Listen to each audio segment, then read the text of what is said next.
A cruel husband forced an abortion and divorced her. 5 years later, she returned with their child, and he didn't recognize her. Revenge was unstoppable.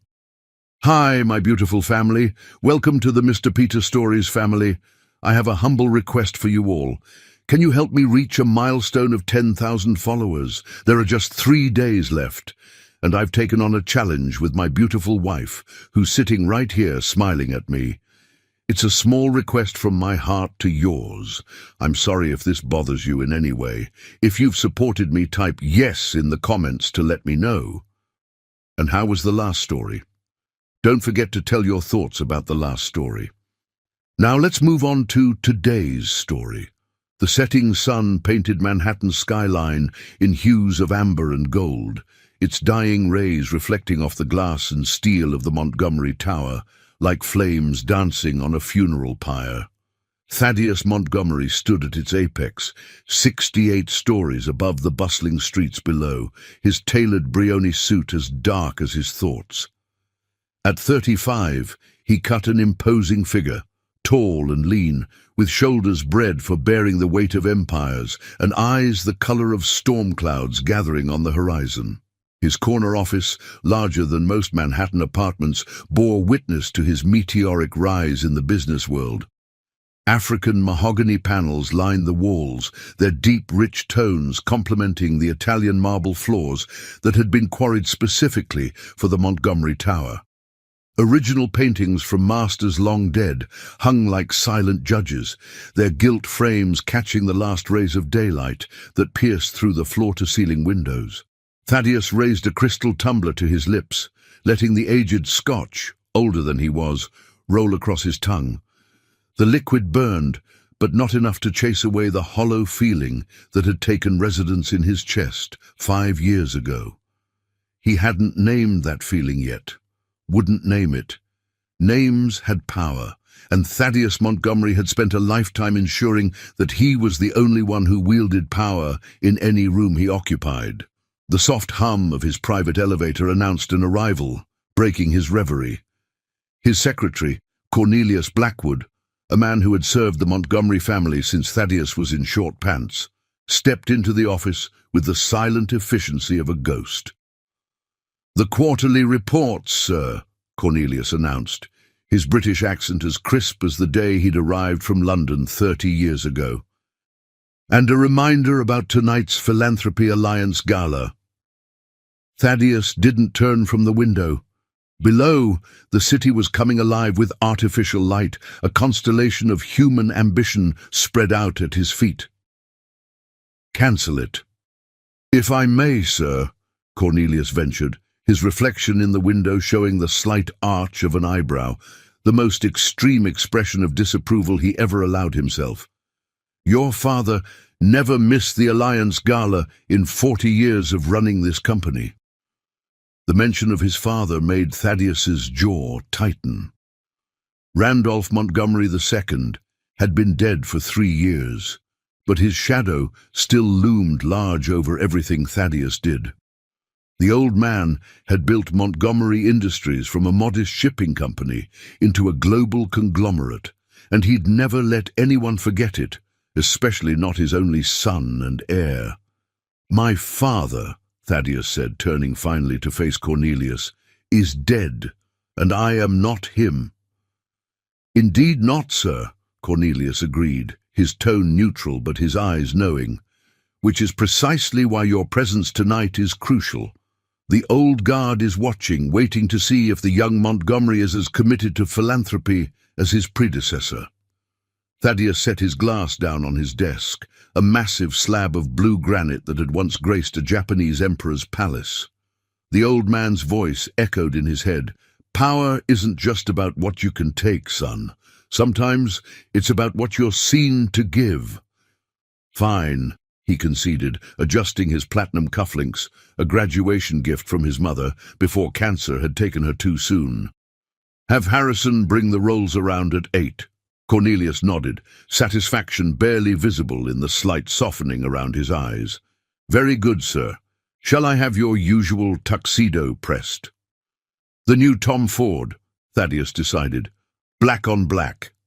He turned back to the window, effectively dismissing his secretary. But Cornelius lingered, his reflection wavering like a ghost in the darkening glass. Was there something else?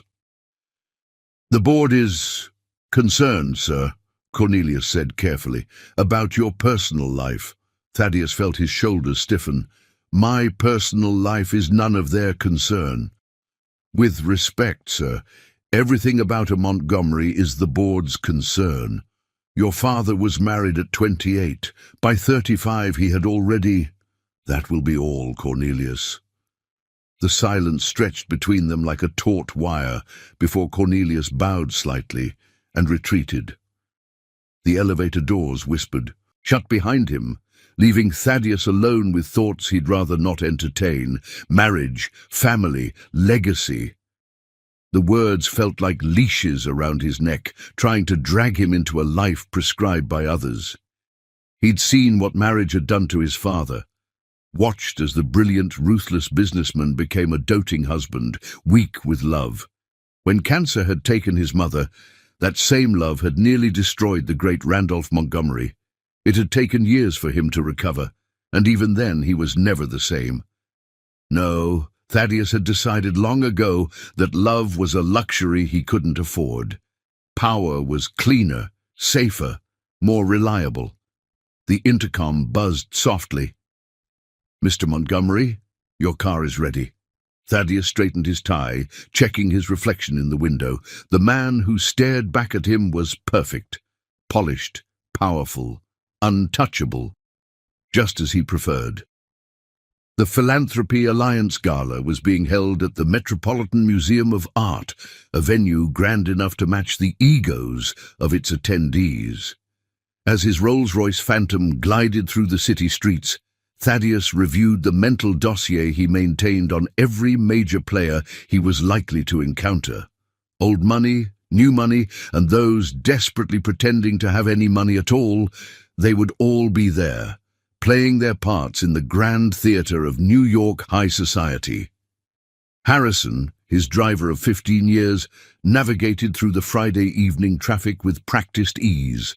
The car's interior was silent, save for the subtle purr of the engine and the occasional tap of Thaddeus's finger against his phone screen as he scrolled through the evening's guest list.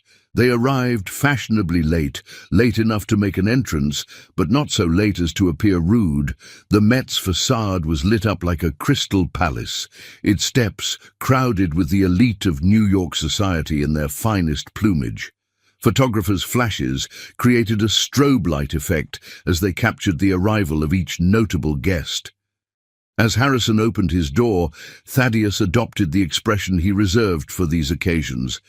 Confident but not arrogant, approachable but not weak. It was a careful balance, one he had perfected over years of public appearances. The cameras turned to him as he ascended the steps, their flashes intensifying. He heard the whispers follow him. Montgomery, younger than his father, doubled the company's value, still single. The great hall had been transformed for the evening. Crystal chandeliers cast warm light over the gathering of New York's most powerful individuals. The air was thick with expensive perfumes, overconfident cologne, and the intangible but unmistakable scent of money. Thaddeus accepted a glass of champagne from a passing waiter, noting with approval that it was the Krug his office had insisted upon. The Montgomery name demanded certain standards after all. He had just begun his obligatory circuit of the room when he saw her. She stood near the Temple of Dendur, its sandstone columns forming a dramatic backdrop to her figure. Her dress was a deep burgundy that seemed to absorb light, making her rich brown skin glow like burnished gold. But it was her expression that caught and held his attention. She was looking at one of his board members, Augustus Vail, with an expression of such polite disdain that it bordered on art. "That's the look of someone who's caught Augustus in a lie," came a familiar voice at his elbow. Regina Whitmore, his father's oldest friend and most trusted advisor, had materialized beside him with her usual impeccable timing. "Who is she?" The question escaped before he could stop it, and Regina's perfectly sculpted eyebrows rose slightly. "Amarantha Washington," she said, a note of approval in her voice. "New Orleans old money, though the money's long gone. Put herself through Yale Law School, graduated top of her class. She's been making waves in corporate law, specializes in ethics compliance and minority shareholder rights." Thaddeus watched as Amarantha said something that made Augustus's face flush red. "She doesn't seem impressed by Vale's usual charms. That's because she's just dismantled his argument about minority shareholder voting rights in front of half the corporate law community in Manhattan," Regina said with poorly concealed glee. "The girl has teeth." As if sensing their attention, Amarantha turned, her eyes meeting Thaddeus's across the crowded room. They were extraordinary eyes, amber-colored and intelligent, with a hint of mischief that suggested she knew secrets about everyone in the room and found them all terribly amusing. She didn't look away, didn't demurely drop her gaze as so many did when confronted with his stare. Instead, she raised her champagne glass slightly, a gesture that managed to be both acknowledgement and challenge. And for the first time in longer than he could remember, Thaddeus felt something stir in his chest, something that had nothing to do with power or business or the carefully ordered world he had built for himself. It felt like danger. It felt like possibility. It felt like falling. "I should rescue poor Augustus," he said, already moving toward them. Regina's laugh followed him. "I don't think it's Augustus who needs rescuing, dear boy." How right she was. But it would be months before Thaddeus understood that, and years before he admitted it. For now, he moved through the crowd with the confidence of a man who had never lost a battle, never faced a challenge he couldn't overcome, never met an obstacle he couldn't bend to his will. The night spread out before him like a blank canvas full of possibility and promise. Manhattan glittered beyond the museum's windows, a kingdom of light and shadow that had always been his playground. But for the first time, its glitter seemed dull compared to the spark in a pair of amber eyes. Thaddeus Montgomery was about to learn that some forces couldn't be controlled, some feelings couldn't be negotiated with, and some battles were lost the moment they began. But that understanding was still in his future. For now, he straightened his tie, squared his shoulders, and prepared to introduce himself to the woman who would, though he didn't know it yet, both complete and destroy him. The game was about to begin. Chapter 2.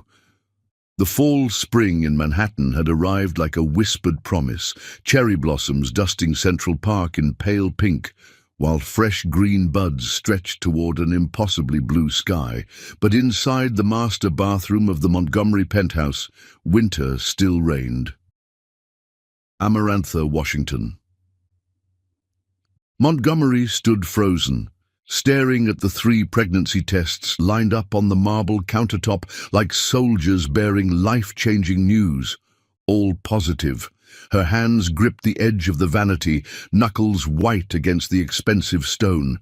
The signs had been there for weeks, the fatigue, the subtle changes in her body, the cravings that had her sending her assistant on mysterious errands for New Orleans-style beignets at odd hours.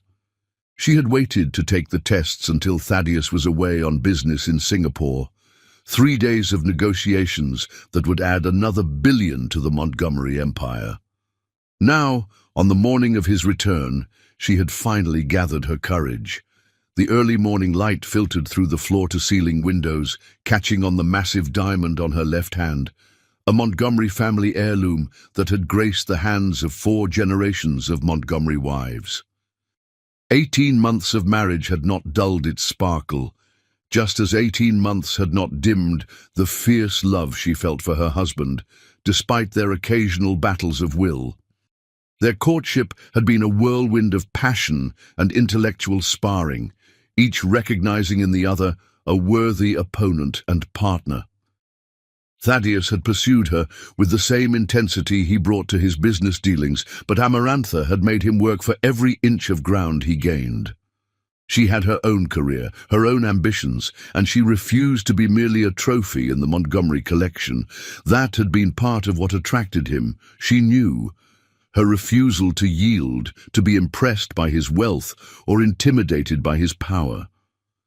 Their wedding had been the society event of the year, with old money and new gathering to witness the union of the Montgomery scion and the brilliant attorney from New Orleans who had captured his heart. The sound of the private elevator humming to life snapped her from her reverie. Thaddeus was home early. She quickly gathered the tests, wrapping them in tissue paper and tucking them into her robe pocket. Her heart thundered against her ribs as she made her way to the living room. The elevator doors opened silently, revealing her husband in all his imperial glory. Even after 3 days of international flights and negotiations, Thaddeus Montgomery looked immaculate in his black Tom Ford suit.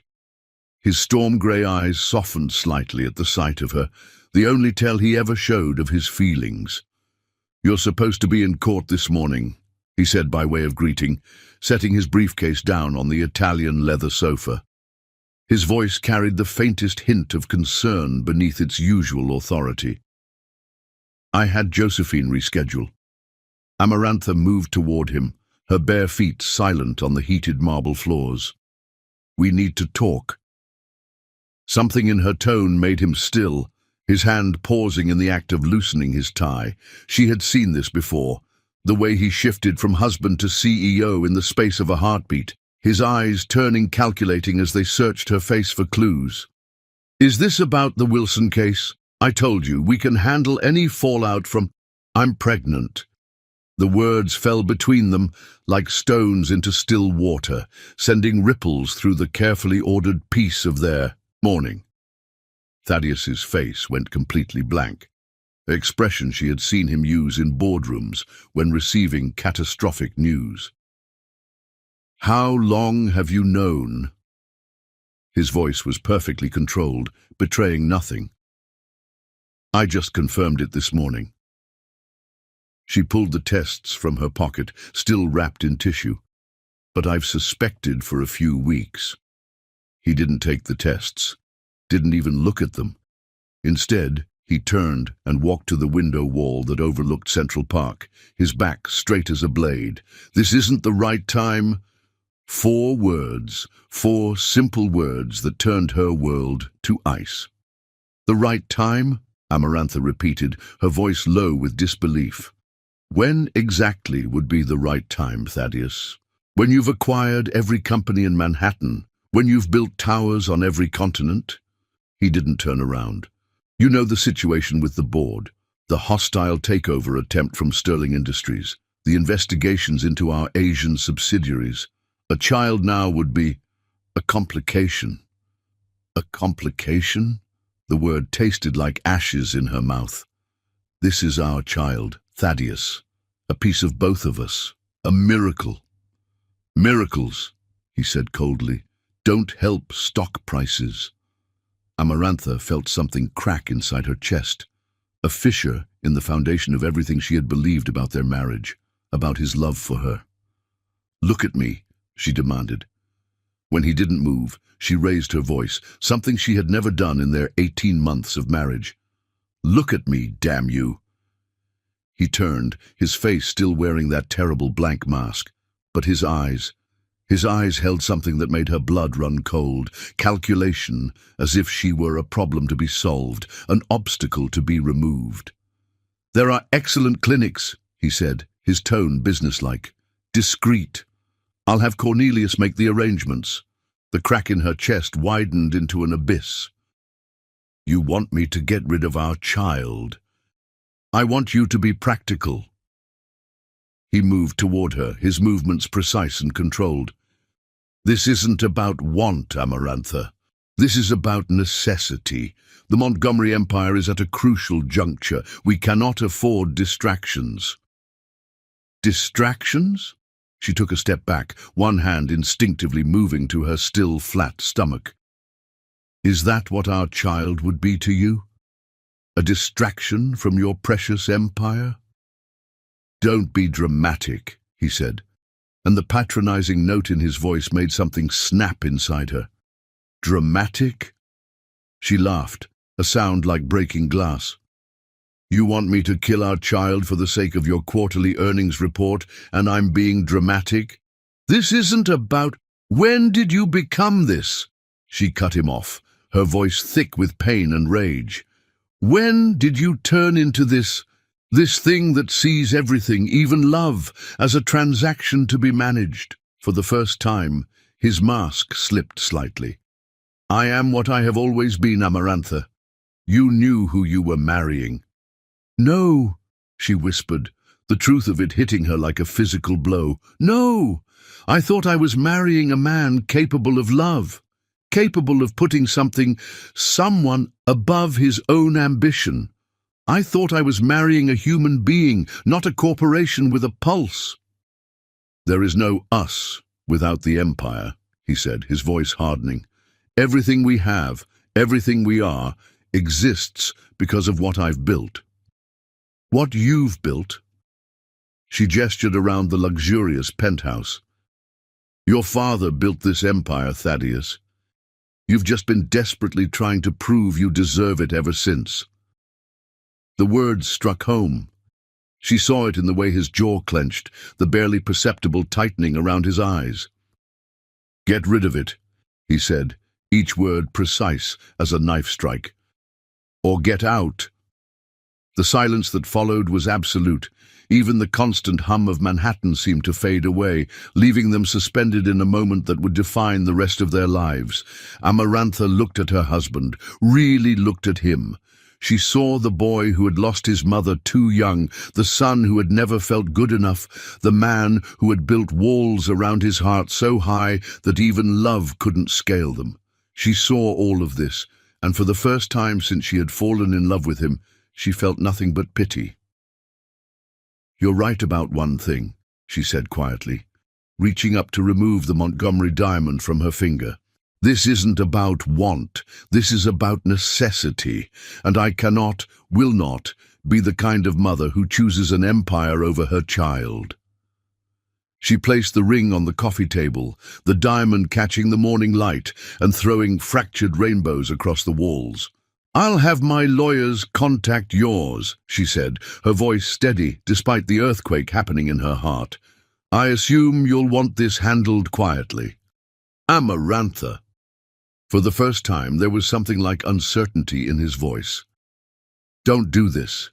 Be reasonable. Reasonable. She smiled, though it felt like her face might shatter. I am being reasonable. I'm choosing life over death, love over fear, humanity over power. Those seem like very reasonable choices to me. She turned and walked toward their bedroom, soon to be just his bedroom, her bare feet silent on the marble floors. She had a go-bag packed, a habit from her childhood when hurricanes could force evacuation at a moment's notice. How fitting that it would serve her now, in the face of a different kind of storm. If you walk out that door, his voice followed her, hard as granite, you walk away from everything. The prenup is clear, you leave with nothing. She paused, but didn't turn around. No, Thaddeus, if I walk out this door, I leave with everything that matters. You're the one who will have nothing.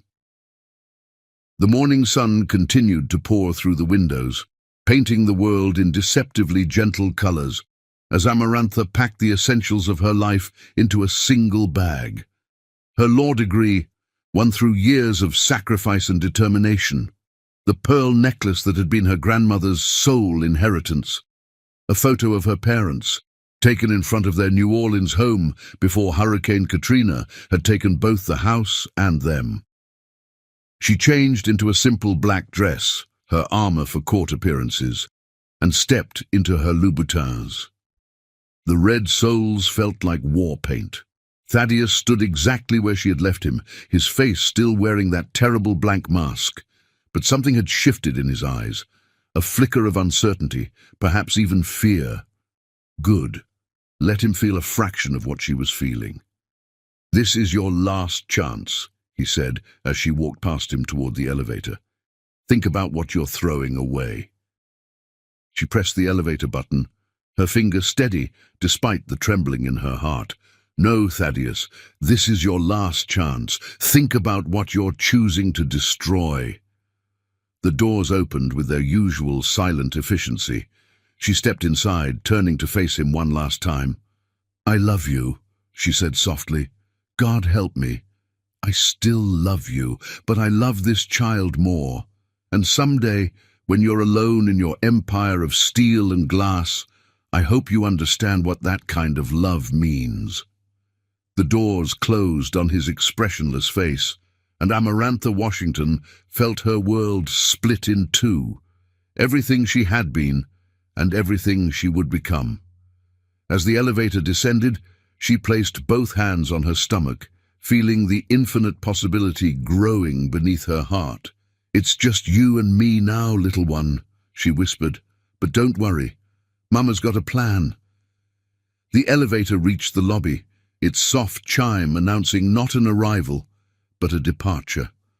Amarantha stepped out into the spring morning, cherry blossoms swirling around her like nature's own rebellion against the cold geometry of Manhattan's towers. She didn't look back at the Montgomery building as her town car pulled away from the curb. Looking back was for people who regretted their choices, and Amarantha Washington had made the only choice she could live with. What she didn't know, couldn't know, was that 5 years from this moment, she would return to this very spot, but she wouldn't be alone and she wouldn't be powerless. For now, though, she had a war to plan, and wars, as any good strategist knows, are won long before the first battle is fought. Chapter 3. Shattered Dreams. The conference room on the 42nd floor of Montgomery Tower had been designed to intimidate. Floor-to-ceiling windows offered vertigo-inducing views of Manhattan, while the black marble table stretched like a frozen river through the center of the room.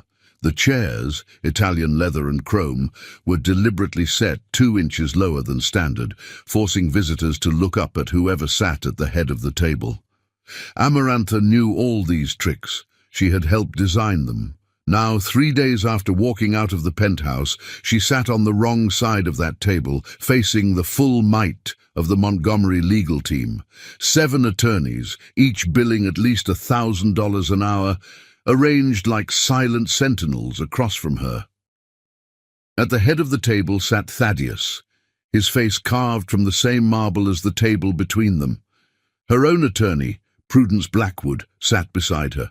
The irony of hiring Cornelius Blackwood's daughter to represent her wasn't lost on anyone in the room. Prudence had her father's British Reserve and her mother's Louisiana Fire, a combination that had made her one of the most feared divorce attorneys in New York. "The terms are non-negotiable," Harrison Wells, Montgomery Industries' chief counsel, was saying. His voice had the practiced smoothness of old Scotch and inherited wealth.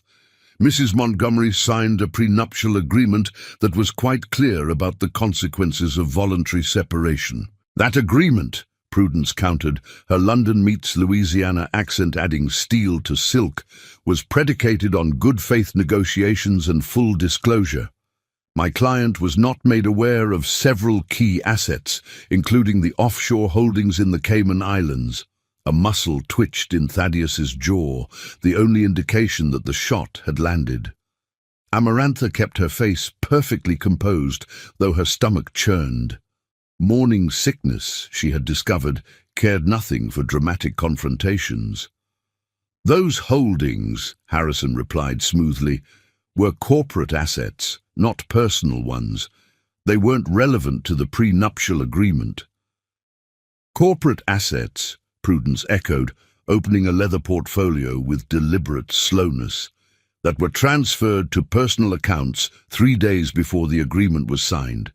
I have the transfer records here, if you'd like to review them." The temperature in the room seemed to drop several degrees. Amarantha watched as the other attorneys exchanged glances, their confidence wavering for the first time. She had spent 18 months as the wife of one of New York's most powerful men, but she had spent 7 years before that as a corporate lawyer specializing in finding exactly these kinds of hidden transactions. "That's impossible," Harrison said, but his voice had lost some of its smoothness. "Those records are sealed." "Nothing is impossible," Prudence smiled, the expression reminiscent of a cat with a cornered mouse. "When you know where to look. And my client knows exactly where all the bodies are buried, doesn't she, Mr. Montgomery?" For the first time since the meeting began, Thaddeus spoke. His voice was cold enough to freeze flame. "If Mrs. Montgomery wishes to pursue this line of investigation, she should consider the consequences carefully. Corporate espionage is a serious crime." "It's not espionage when the information was legally obtained during the course of her duties as your wife and legal counsel," Prudence countered. "Or did you forget that you gave her full access to the company's books when you were trying to impress the board with your trust in her?" Another hit. Amarantha saw it in the way Thaddeus's fingers tightened almost imperceptibly on his Mont Blanc pen.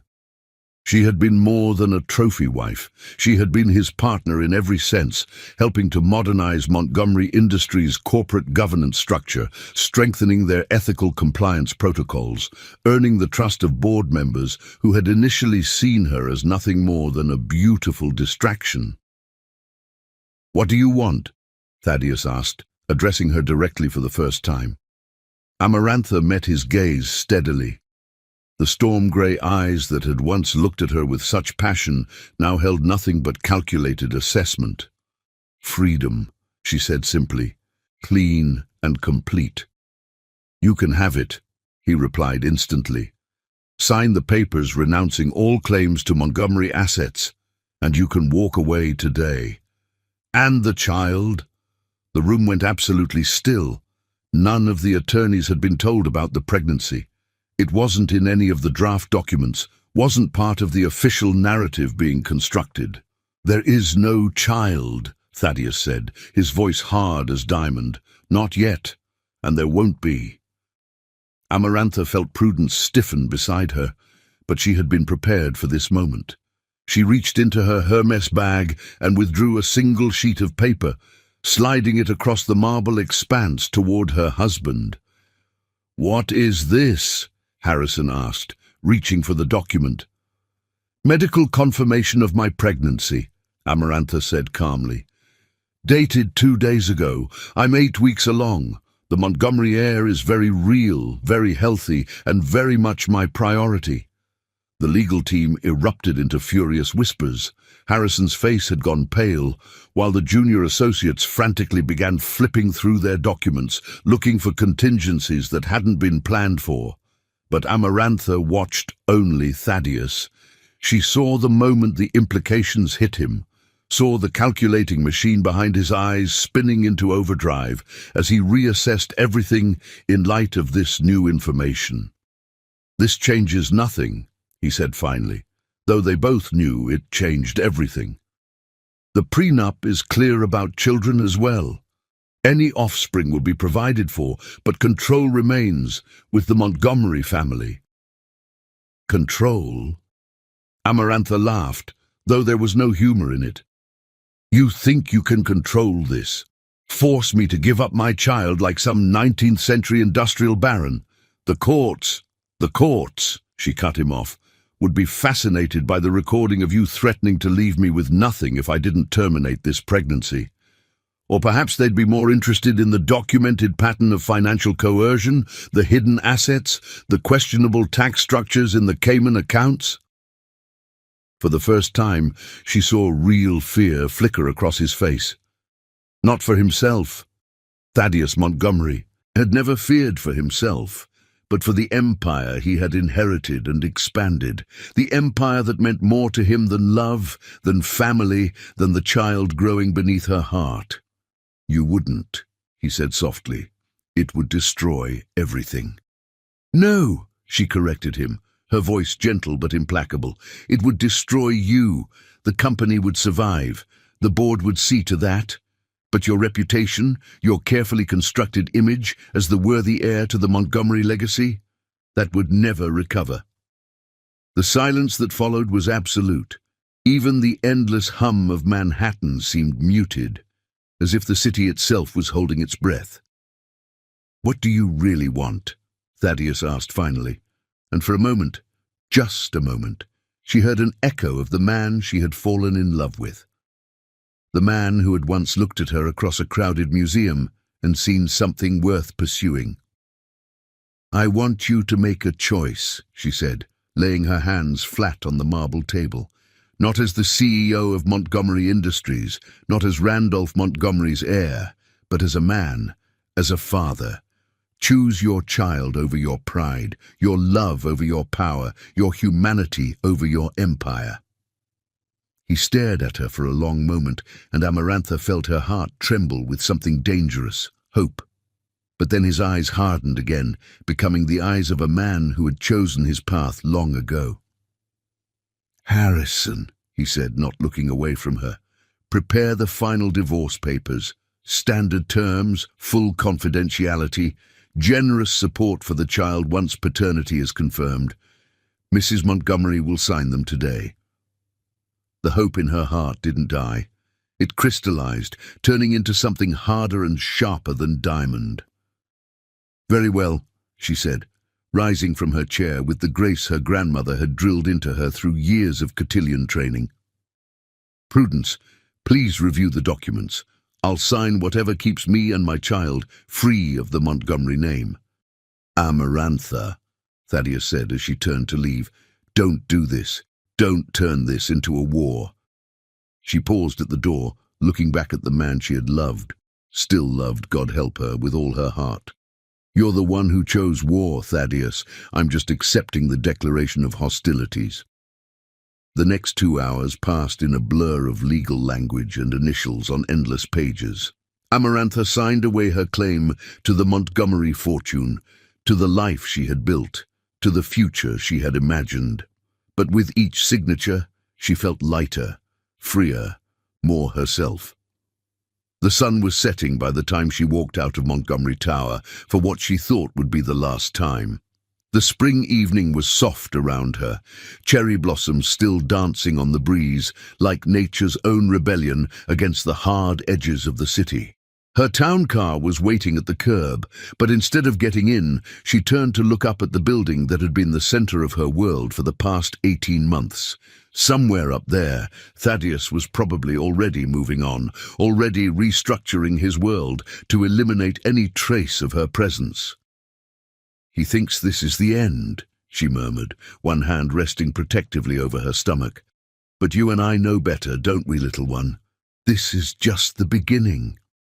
She got into the car, her mind already racing ahead to the next phase of her plan. She had walked away from the Montgomery fortune, yes, but she hadn't walked away empty-handed. She had something far more valuable than money. She had knowledge, knowledge of every weakness in the Montgomery Empire, every skeleton in its gleaming closets, every pressure point that could be squeezed.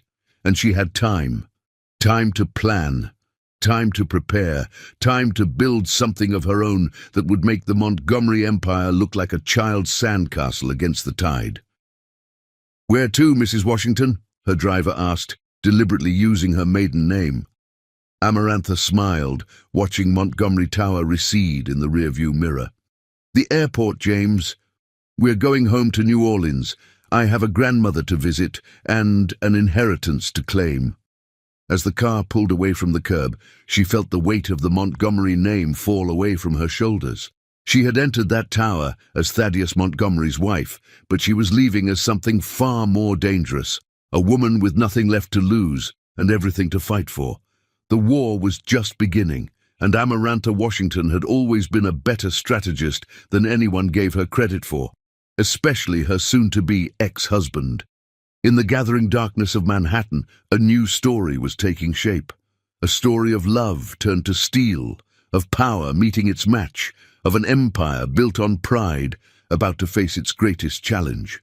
And at its heart, growing stronger with each beat, was the tiny life that would change everything. Chapter 4. The Return. 5 years could change everything and nothing at all. The Metropolitan Museum of Art still stood like a marble sentinel on Fifth Avenue, its steps still crowded with the elite of Manhattan society for the annual Philanthropy Alliance Gala. The same event where Thaddeus and Amarantha had first met now served as the stage for their inevitable reunion. Thaddeus Montgomery stood at the top of the grand staircase, surveying his domain with the detached air of a man who had everything and felt nothing. At 40, he had grown more powerful, more feared, more alone. The past 5 years had seen Montgomery Industries expand across 3 continents, absorb 12 major competitors, and double its market value. Success had left its mark on him, threads of silver at his temples, deeper lines around his eyes, a hardness to his mouth that never quite softened.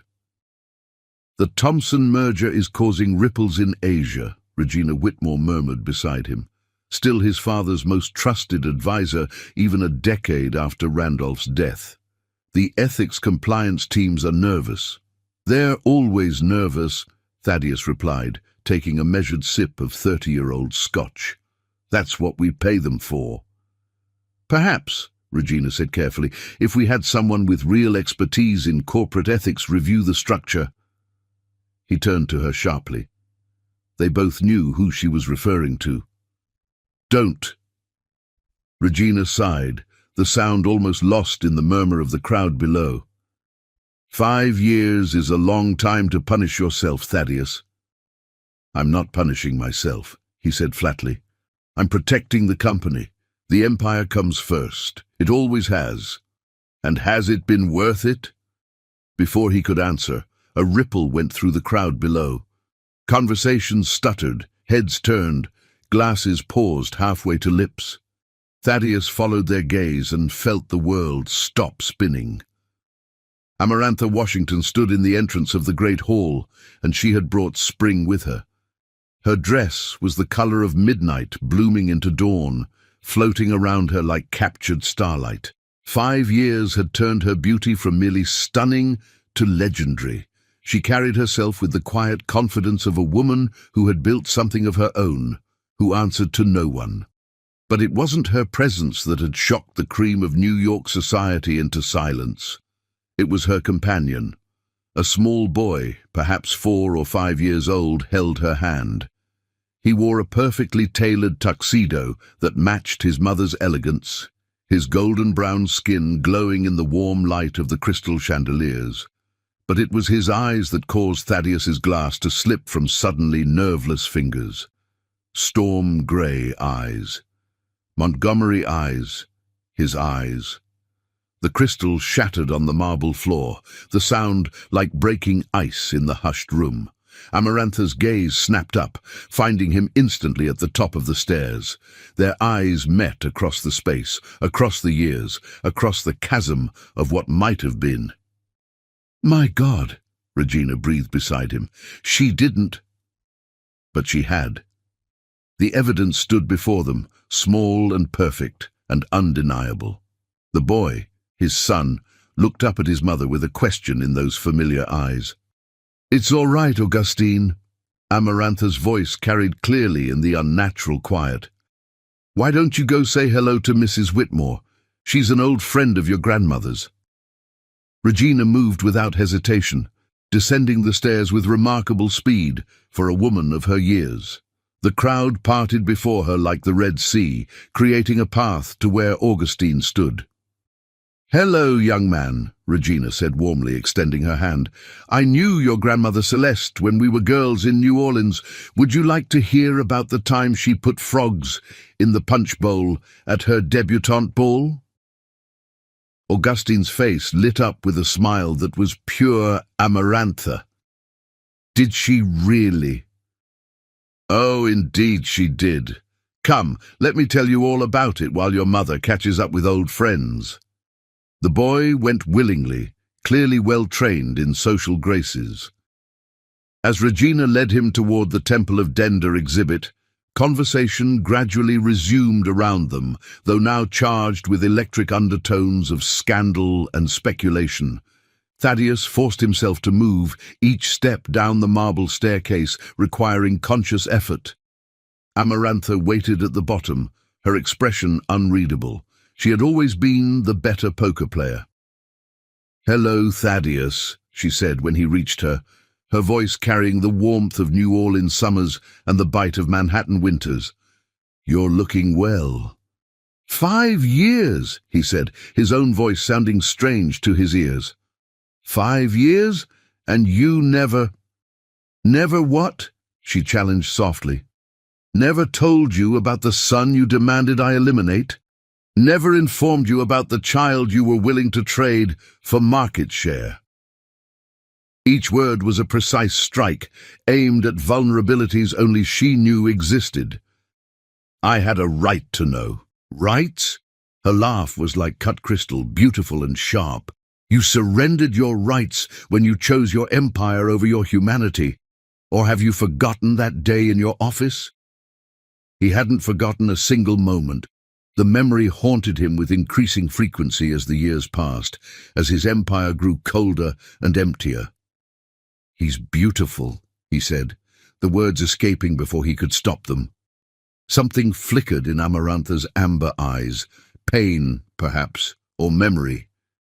"He is. He's brilliant too, reads at a third-grade level already, loves dinosaurs and space and asking impossible questions about everything he sees." Each detail was a dagger to his heart, a glimpse of all he had missed, all he had thrown away. Why now? Why come back? Because it was time.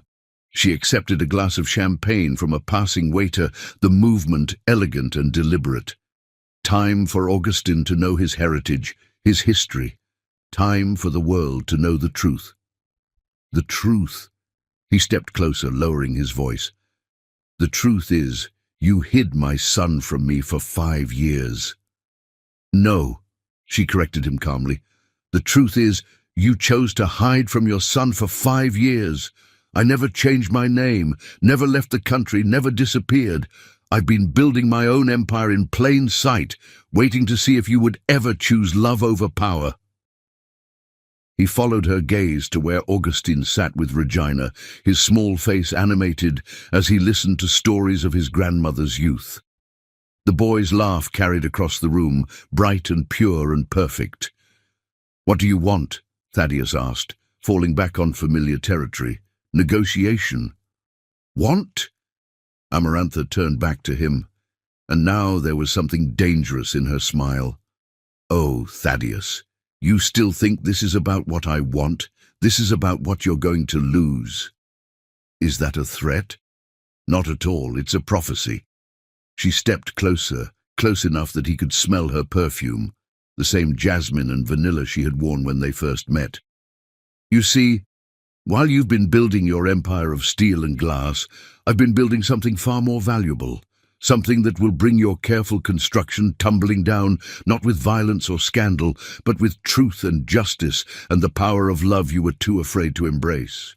"You're talking in riddles," he said, but cold fear was spreading through his chest. "Am I?" She glanced at her watch, a Patek Philippe that he recognized as having belonged to his mother. "You'll understand soon enough. The first act begins tomorrow morning when the SEC announces their investigation into Montgomery Industries' ethical compliance procedures. Specifically, the ones you dismantled after I left." The fear crystallized into ice. "How did you—" "I told you 5 years ago. I know where all the bodies are buried." She smiled, and it was like watching the sun rise over a battlefield. "But that's just the overture.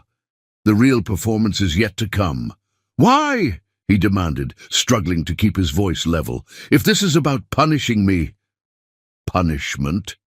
She shook her head, genuine sadness crossing her face. "No, Thaddeus, this isn't about punishment. This is about redemption. Your redemption, specifically. I'm going to tear down everything you think matters until you finally see what really does." She stepped back, creating distance between them, just as Augustin came running back, his small feet silent on the marble floor. "Mama!" he called out, excitement making his storm-grey eyes sparkle. "Mrs. Whitmore says Grandmama Celeste used to race horses bareback." "Did she now?" Amarantha caught him up in her arms with practiced ease. "Well, we'll have to ask her about that when we visit next weekend, won't we?" The boy nodded enthusiastically, then seemed to notice Thaddeus for the first time. His expression turned curious, studying Thaddeus's face with an intensity that was painfully familiar. "Hello," Augustine said politely, extending his small hand. "I'm Augustine Washington. It's a pleasure to meet you." Thaddeus stared at the offered hand, so small, so perfect, so much like his own had been at that age. When he didn't move, the boy began to withdraw, uncertainty crossing his face. "Augustine," Amarantha said smoothly, "this is Mr. Montgomery. He's an old friend of Mama's." "Oh," the boy brightened. "Like from the big building. We can see it from our apartment." "Yes, exactly like that." Amarantha set him down gently. "Why don't you go ask Mrs. Whitmore about the time Grandmama Celeste's horse got into the country club dining room?" Augustine needed no further encouragement, darting back through the crowd with the boundless energy of childhood. Thaddeus watched him go, feeling something crack in the carefully constructed walls around his heart. "He has no idea, does he?" he asked quietly. "Who I am?" "He knows exactly who you are," Amarantha replied. "You're the man who owns the big building he sees from his window, the man whose company makes the news, the man who chose that building over him before he was even born." She smoothed her dress, a gesture he remembered from their courtship days when she was preparing to deliver a killing blow in court. "What he doesn't know yet is that you're also the man who's about to lose everything he thought was important, only to find out what really matters. And you think destroying my company will accomplish that?" "No." Her smile was gentle now, almost pitying. "I think saving your soul will accomplish that. The company is just collateral damage." She turned to go, then paused. "Oh, and Thaddeus. That tie pin you're wearing, the one that belonged to your father. Augustine has the same dimple in his left cheek when he smiles. Just in case you were harboring any doubts about paternity."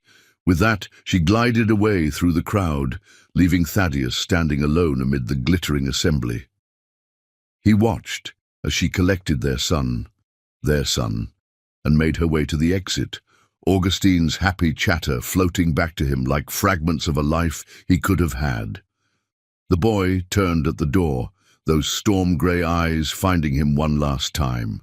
He waved, a small hand raised in farewell or perhaps prophecy, before disappearing into the New York night. Thaddeus Montgomery stood in the wreckage of his carefully ordered world, surrounded by the power and wealth he had chosen over love, and felt the first tremors of an earthquake that would shake his empire to its foundations. The game he had thought ended 5 years ago was only just beginning, and this time Amarantha Washington wasn't playing to win. She was playing to save him from himself. Chapter 5. Truth's Thorns. The morning after the gala dawned cold and clear, sunlight glinting off the steel and glass canyons of Manhattan like nature's own spotlight on the drama about to unfold. In her corner office on the 38th floor of a renovated Art Deco building in Tribeca, Amarantha Washington watched the sun rise over her former husband's empire. Her own office was everything the Montgomery Tower was not. Warm woods, soft fabrics, and walls lined with art from emerging painters she'd discovered in Paris and New Orleans. A child's drawing of what might have been a dinosaur or possibly a very enthusiastic giraffe held pride of place on her desk, secured in a handcrafted frame. "The SEC filing went live 10 minutes ago," Prudence Blackwood announced, striding into the office with her tablet in hand.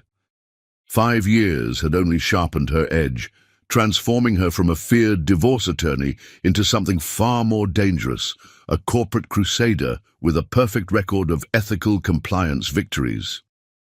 "And?" Amarantha didn't turn from the window. "Stocks are already responding. Montgomery Industries dropped 12 points in pre-market trading." Now she did turn, settling into her chair with the grace of a queen ascending her throne. That's just the tremor before the earthquake. What about the board? Prudence's smile was pure predator. Emergency meeting called for 9 a.m. Your intelligence was perfect. Harrison Wells is already laying groundwork to protect himself, trying to distance the legal department from the compliance failures. And the Asian subsidiaries? Our sources confirm that 3 vice presidents are already preparing to turn state's evidence. They're scared, Amarantha. 5 years of operating without proper oversight, cutting corners they thought no one would ever notice. Because they thought I was gone for good, Amarantha finished softly. They forgot who designed those oversight systems in the first place. Who knew exactly where to look when they started dismantling them. Her phone buzzed, a text from Augustine's nanny, confirming he was safely at school, excited about his show-and-tell presentation on planets. The simple message centered her, reminding her why all of this was necessary. "What about Thaddeus?" she asked, though she already knew the answer. "Still dark. He hasn't left the penthouse since last night." Prudence hesitated. "Are you sure about this part of the plan? It's not too late to—" "It was too late 5 years ago," Amarantha cut her off gently. "Everything that happens now was set in motion the moment he chose power over love. I'm just helping him understand the cost of that choice." A soft chime from her computer announced the arrival of an email she'd been waiting for. The subject line was simple: "Package delivered." "Right on schedule," she murmured, opening the attachment. "How long do you think it will take him to read through it all?" Prudence moved to look over her shoulder at the document, a comprehensive report detailing every ethical violation, every questionable decision, every moral compromise the Montgomery Empire had made in the past 5 years. But more than that, it contained something far more damaging, the truth about what those decisions had cost in human terms. "There's enough here to keep investigators busy for years," Prudence noted. "The SEC filing is just the tip of the iceberg." "That's not what I asked." Prudence studied her friend's face, understanding dawning. "You want him to read it all, to really understand." "Knowledge was always his weakness," Amarantha said, touching the child's drawing on her desk. "He needs to know everything, to control everything. That's what makes him vulnerable, not to attack but to truth." The intercom buzzed. "Ms. Washington, Mr. Montgomery is here." Amarantha smiled. "Right on schedule. Send him up in 5 minutes." As her assistant acknowledged the instruction, Amarantha stood and moved to the window again. From here, she could see Montgomery Tower rising like a monument to ambition and pride. Soon, very soon, Thaddeus would understand that she hadn't spent the past 5 years building a competing empire. She'd spent it building his salvation. The elevator chimed, and Thaddeus Montgomery strode into her office like an avenging angel, his black coat swirling around him. The morning light caught the silver in his hair, the lines around his eyes deeper than they'd been last night. "How long?" he demanded without preamble. "How long what?" she asked calmly, not turning from the window. "How long have you been planning this? The SEC investigation, the compliance audit, the board uprising, how long?" Now she did turn, studying the man she had once loved, still loved, in her own way. "Since the day you made me choose between our child and your empire, I told you then that you were the one choosing war." "This isn't war," he growled, advancing toward her desk. "This is assassination." "No," she corrected gently. "This is intervention. Did you read the full report?" His hesitation told her everything. "I read enough." "No, you didn't. Because if you had, you'd understand that this isn't about destroying you or the company. It's about showing you what you've become, what your choices have cost, not just our family, but hundreds of families." She moved to her desk, pressing a button that activated the room's display screens. Images appeared. Families displaced by Montgomery development projects, workers laid off after cost-cutting measures, communities devastated by environmental damage that had been carefully hidden from regulatory oversight. This is what your empire is built on, Thaddeus. Not innovation, not excellence, not the values your father believed in. It's built on forgotten people, buried truths, and compromised principles. Business requires hard choices, he started, but she cut him off. Number business requires ethical choices. Hard choices are just an excuse for moral cowardice. She softened her voice. Your father understood that. Why do you think he kept the ethical compliance systems I designed even after you forced me out? It wasn't until after his death that you started dismantling them. Something flickered in his eyes. Pain, perhaps, or recognition. Leave my father out of this. I can't, because this isn't just about you and me anymore. It's about legacy, the one you inherited and the one you'll leave for our son. The mention of Augustine made him flinch. The son you kept from me. The son you rejected before he was born, she corrected. But he's not just your son, Thaddeus. He's your redemption, if you're brave enough to accept it. She moved to the side of her desk, opening a drawer to withdraw a thick folder. Old-fashioned paper, not digital. This contains everything you need to save your company, a complete restructuring plan, new ethical compliance frameworks, reparation programs for affected communities. I've spent 5 years not just documenting the problems, but designing solutions. Why? He demanded, staring at the folder. Why go to all this trouble? Because I meant what I said last night. This isn't about destroying you. It's about saving you. She held out the folder. The board meets in 30 minutes. You have a choice to make, just like you did 5 years ago. But this time, I hope you'll choose better. He didn't take the folder immediately. Instead, he looked at her with those storm-grey eyes that their son had inherited. You could have exposed everything, destroyed the company completely. Why offer a way out? Because Augustine deserves to know his father as the man you could be, not the man you've allowed yourself to become. She stepped closer, close enough to see the faint tremble in his hands. And because I never stopped believing that somewhere inside you, beneath all the armor and ambition, there's still the man I fell in love with. The man who could look at a brilliant young lawyer from New Orleans and see something worth risking everything for. The moment stretched between them, charged with possibility. Then slowly, Thaddeus reached for the folder. Reading this won't change anything, he said, but his voice lacked conviction. Reading it is just the beginning, she replied. What matters is what you do next.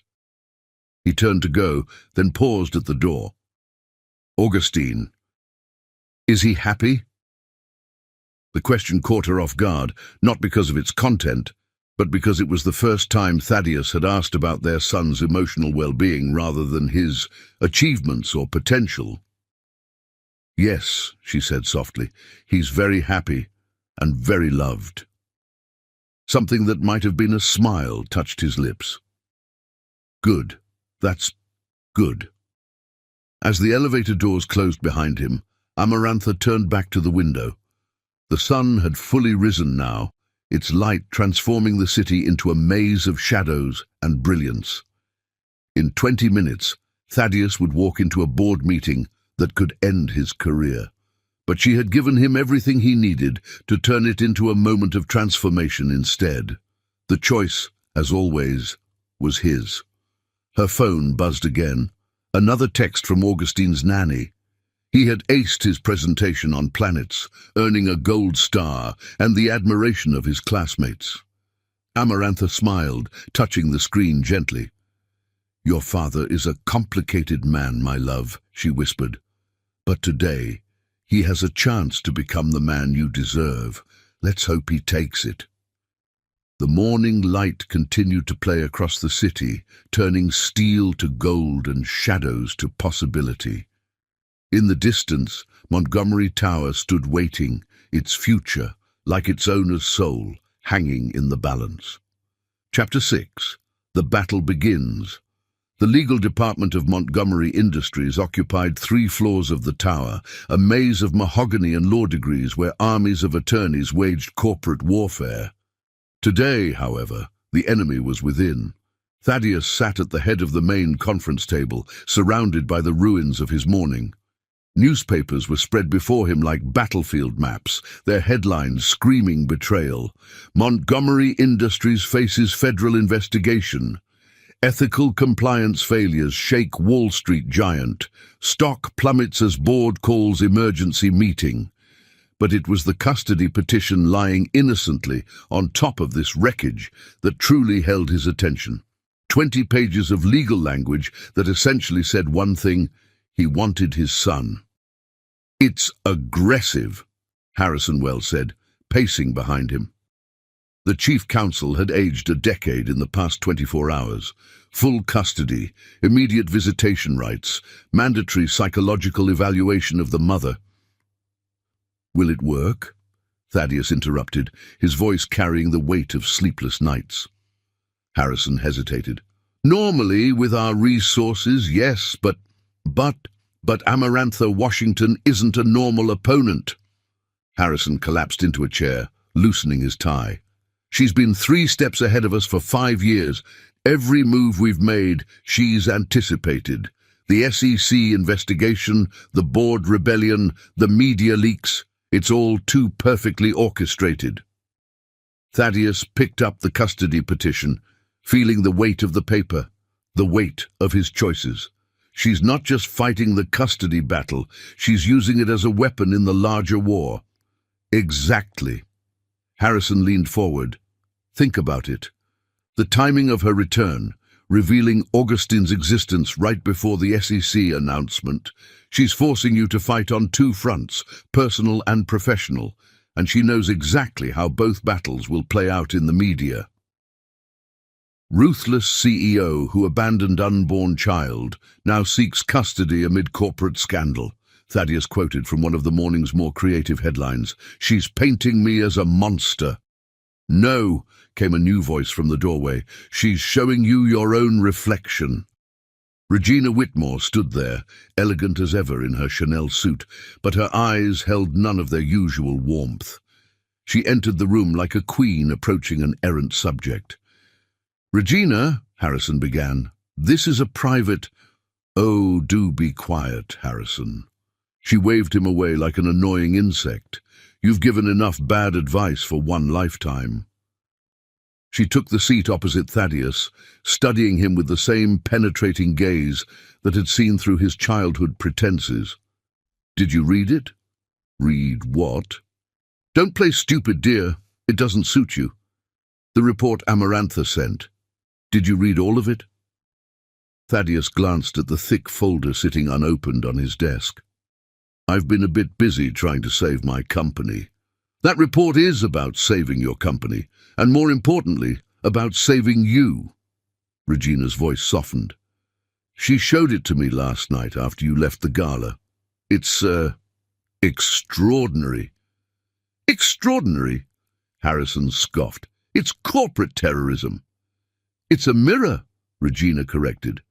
"A perfect, painful reflection of every choice this company, you, Thaddeus, has made in the past 5 years. But more than that, it's a roadmap to redemption." Thaddeus picked up the folder, feeling its weight. "You've always had a soft spot for her." "No, dear. I've always had a soft spot for truth. And that boy—" Regina's voice caught slightly. "That beautiful boy who has your eyes and his mother's spirit, he deserves to know his father as a man worth knowing." The room fell silent, except for the distant hum of the city below. Thaddeus opened the folder, began to read. Minutes stretched into hours. Harrison left and returned with coffee, then left again. Regina stayed, silent witness to what felt like a transformation. Finally, as the sun began to set over Manhattan, Thaddeus looked up. His face had the drawn quality of a man who had seen his own soul and found it wanting. "She documented everything," he said quietly. "Every project where we cut corners, every community we damaged, every life we affected. But she didn't just list problems. She provided solutions, detailed, practical, profitable solutions that would actually make the company stronger. Of course she did, Regina said gently. She's not trying to destroy Montgomery Industries. She's trying to save its soul, just like she's trying to save yours. By threatening everything I've built. By showing you what you've really built and what you could build instead. Regina stood, smoothing her skirt. The question is, are you brave enough to see it? To change? Thaddeus looked at the custody petition, then at the report. Two paths diverging, two kinds of power, two possible futures. The board meets again tomorrow, he said finally. They're expecting my resignation. Are you going to give it to them? His hands clenched on the report. Number, I'm going to give them something else entirely. Regina smiled for the first time that day. Good boy. Now, about this custody petition. Cancel it, he said, surprising himself with how right the decision felt. We'll approach it differently, not as a battle to be won, but as a bridge to be built. And the company? Thaddeus stood, moving to the window wall. Montgomery Tower cast a long shadow over the city, just as his choices had cast shadows over so many lives. Implementation of all recommended ethical compliance measures, effective immediately, he said, his voice gaining strength. Full cooperation with the SEC investigation, establishment of a community reparation fund, and, he paused, turning back to Regina, I want to create a new position, Chief Ethics Officer, with full board voting rights and oversight authority. And who would you recommend for such a position? His smile held a hint of his old confidence, but tempered now with something new. Wisdom, perhaps, or hope. I think we both know there's only one person qualified. The question is, will she accept? Regina gathered her things, preparing to leave. That depends entirely on you, dear boy, on whether you're ready to choose love over power, truth over pride, redemption over empire. She paused at the door. Augustine asked about you this morning. Wanted to know if you really helped build the big tower he can see from his window.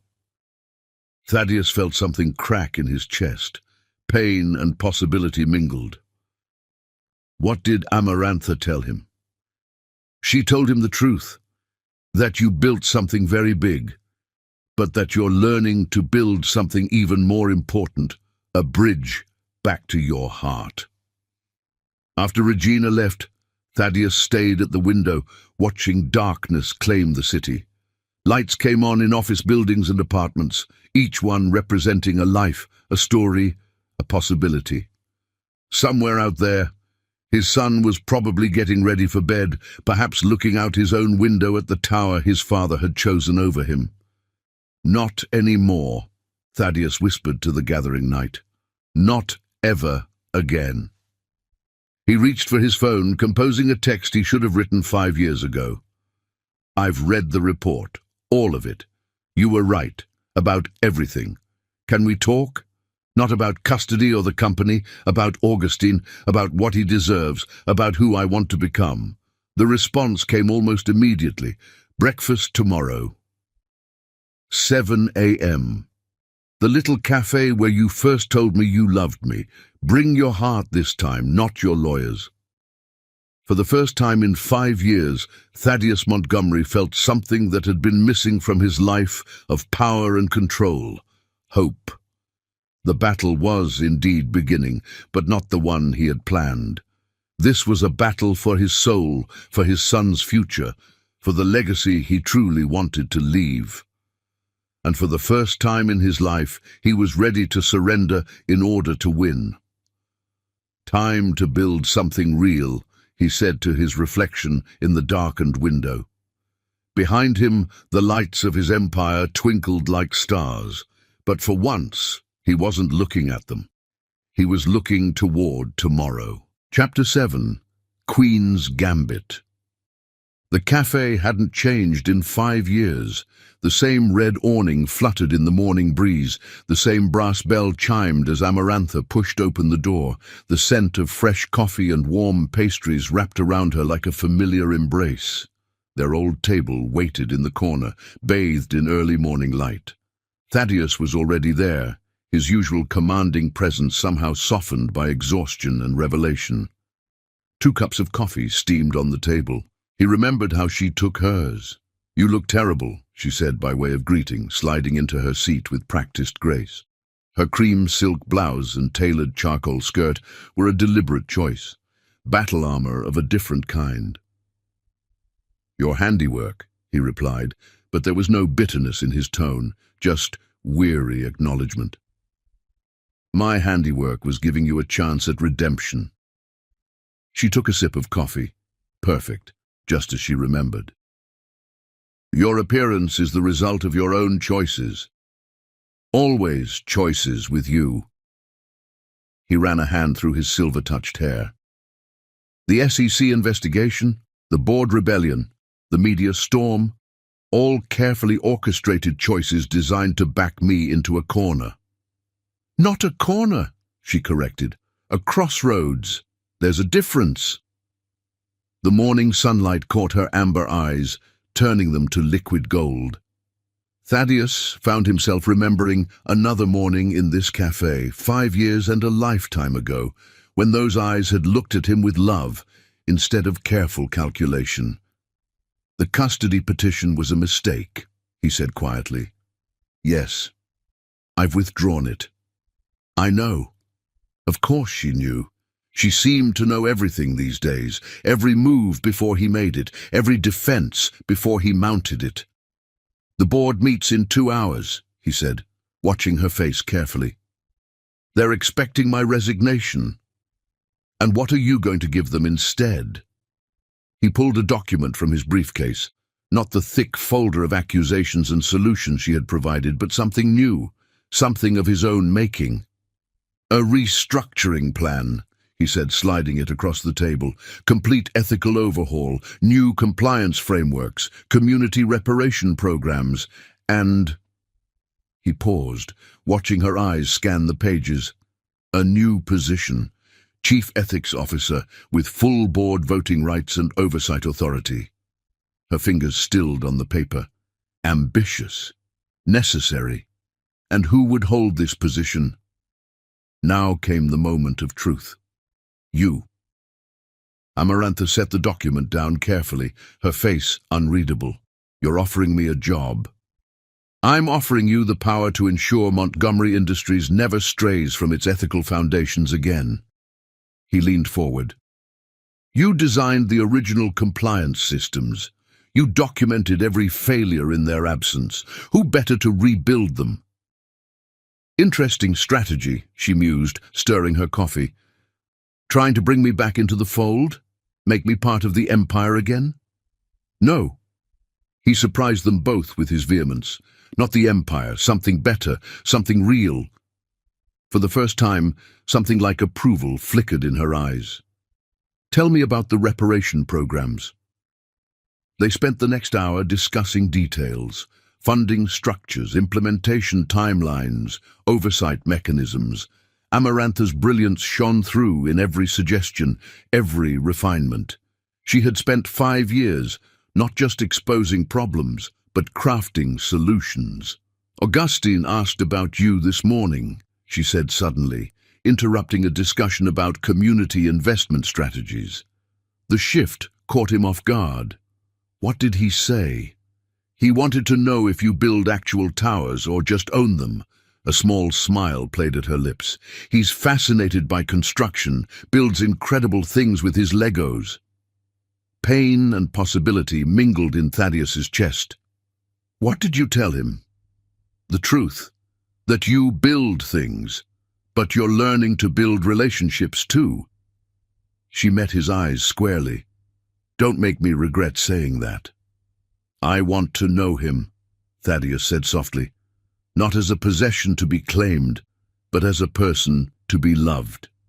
"That's a good start." She glanced at her watch. Your board meeting is in 30 minutes. Our board meeting, if you accept the position. Amarantha stood, smoothing her skirt. Let's see how the meeting goes first. Change doesn't happen in grand gestures, Thaddeus. It happens in small choices, made day after day. Like choosing to have breakfast at our old cafe? Her smile held secrets and hope in equal measure. Exactly like that. They walked out together, the morning sun painting Manhattan in shades of promise. A town car waited for Thaddeus, while Amarantha's driver stood by her Tesla. "Augusta has a science fair next week," she said as they prepared to part. "He's built a model of the solar system, all to scale. Ambitious, like his parents." She opened her car door, then paused. 7 o'clock? He presents at 7. The invitation hung in the air between them, fragile as dawn light.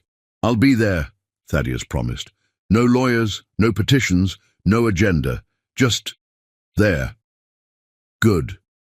She slid into her car, but her voice drifted back. "Oh, and Thaddeus? When you present the restructuring plan to the board, remember, they're not just voting on the future of the company, they're voting on the future of your soul." The cars pulled away in opposite directions, but they were both heading toward the same destination: redemption. Thaddeus arrived at Montgomery Tower with 15 minutes to spare.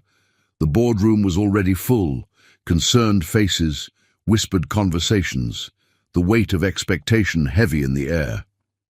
He took his place at the head of the table, laying out 2 documents, the resignation letter they expected and the restructuring plan they didn't. "Ladies and gentlemen," he began, his voice carrying the authority of generations, but tempered now with something new: humility. 5 years ago, I made a choice that cost me everything that truly mattered. Today, I'm making a different choice. He pushed the resignation letter aside and opened the restructuring plan. "Let me tell you about the future of Montgomery Industries, not as an empire built on power, but as a legacy built on ethics, not as a monument to control, but as a testament to transformation." As he began to outline his vision, he glanced at the empty chair to his right, the seat reserved for the chief ethics officer. Soon, he hoped, it wouldn't be empty anymore. The real Queen's Gambit wasn't Amarantha's intricate plan to expose the company's ethical failures. It was her faith that somewhere inside him, buried beneath years of pride and power, was a man worthy of the legacy he had inherited, worthy of the son he had rejected, worthy of the love he had thrown away. The game wasn't over. In many ways, it was just beginning, but for the first time, Thaddeus wasn't playing to win. He was playing to become. Chapter 8: Empire's Fall. The boardroom of Montgomery Industries had witnessed countless battles over the decades, hostile takeovers thwarted, mergers negotiated, dynasties preserved. But it had never seen anything like this. Thaddeus stood at the head of the table, his usual commanding presence transformed by something new, a quiet certainty that had nothing to do with power. The morning light streaming through the floor-to-ceiling windows cast his shadow long across the polished mahogany, a reminder of how far that shadow had reached and how many it had darkened. Before him, spread across the table like evidence at a trial, lay the complete documentation of Montgomery Industries' ethical failures over the past 5 years. Not just Amarantha's meticulously compiled report, but the results of an overnight deep dive by a team of independent auditors who had confirmed every word of it. The board members sat in stunned silence, their faces reflecting various stages of shock, anger, and fear as they processed the implications. Harrison Wells had stopped taking notes an hour ago, his legal pad filled with increasingly frantic scribbles that traced the company's vulnerability. "The numbers are undeniable," Thaddeus continued, his voice steady. "Every ethical compromise, every corner cut, every community damaged, it's all here. But more importantly, so are the solutions. He gestured to Amarantha, who sat at the opposite end of the table. She wore a deep burgundy suit that made her look like a judge presiding over a particularly complex case, which in many ways she was. Ms. Washington has prepared a comprehensive restructuring plan, Thaddeus said, noting how several board members flinched at her name, not just to address our past failures, but to transform Montgomery Industries into a model of corporate ethics and community responsibility. "This is absurd," Victor Caldwell, the longest-serving board member, exploded. His face had turned an alarming shade of red. "She orchestrates this witch hunt, threatens our stability, and now we're supposed to trust her to save us?" "No," Amarantha spoke for the first time, her voice carrying the warmth of New Orleans and the steel of Manhattan. "You're supposed to save yourselves. I'm just providing the roadmap." She stood, moving to the presentation screen with the same grace she had once shown in courtrooms. A series of graphs appeared, tracking the company's ethical compliance against its actual profitability over the past decade. "Look at these numbers," she directed. "During my tenure as head of ethical compliance, Montgomery Industries saw a 27% increase in sustainable profit margins.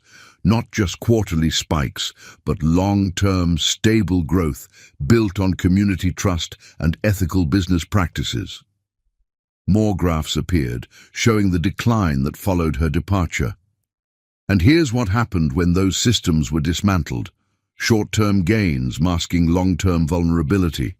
A house of cards built on compromised principles. "We've quadrupled our market share," Caldwell protested. "At what cost?" Amarantha clicked to the next slide, showing images that made several board members look away. Communities displaced by aggressive development, workers suffering from unsafe conditions in Asian factories, environmental damage carefully hidden from regulatory oversight. "This is what your market share is built on," she said quietly. "This is the true cost of your success, and it's about to come crashing down." As if on cue, Harrison's phone buzzed. He read the message, his face draining of color. "The SEC has expanded their investigation. They're looking into the offshore accounts." "Which ones?" Caldwell demanded. "All of them." The room erupted into chaos. Board members turned on each other, accusations flying. Harrison began frantically typing on his phone, presumably trying to contact his legal team. Only Thaddeus and Amarantha remained calm, watching the Empire's foundations begin to crack. "Enough!" Thaddeus's voice cut through the noise like a blade. "This is exactly what we deserve, what I deserve. I chose power over ethics, control over responsibility. I dismantled the safeguards Ms. Washington put in place because they constrained my ambition. Every person in this room supported those decisions. We are all culpable." He moved to stand beside Amarantha, a gesture whose significance wasn't lost on anyone present.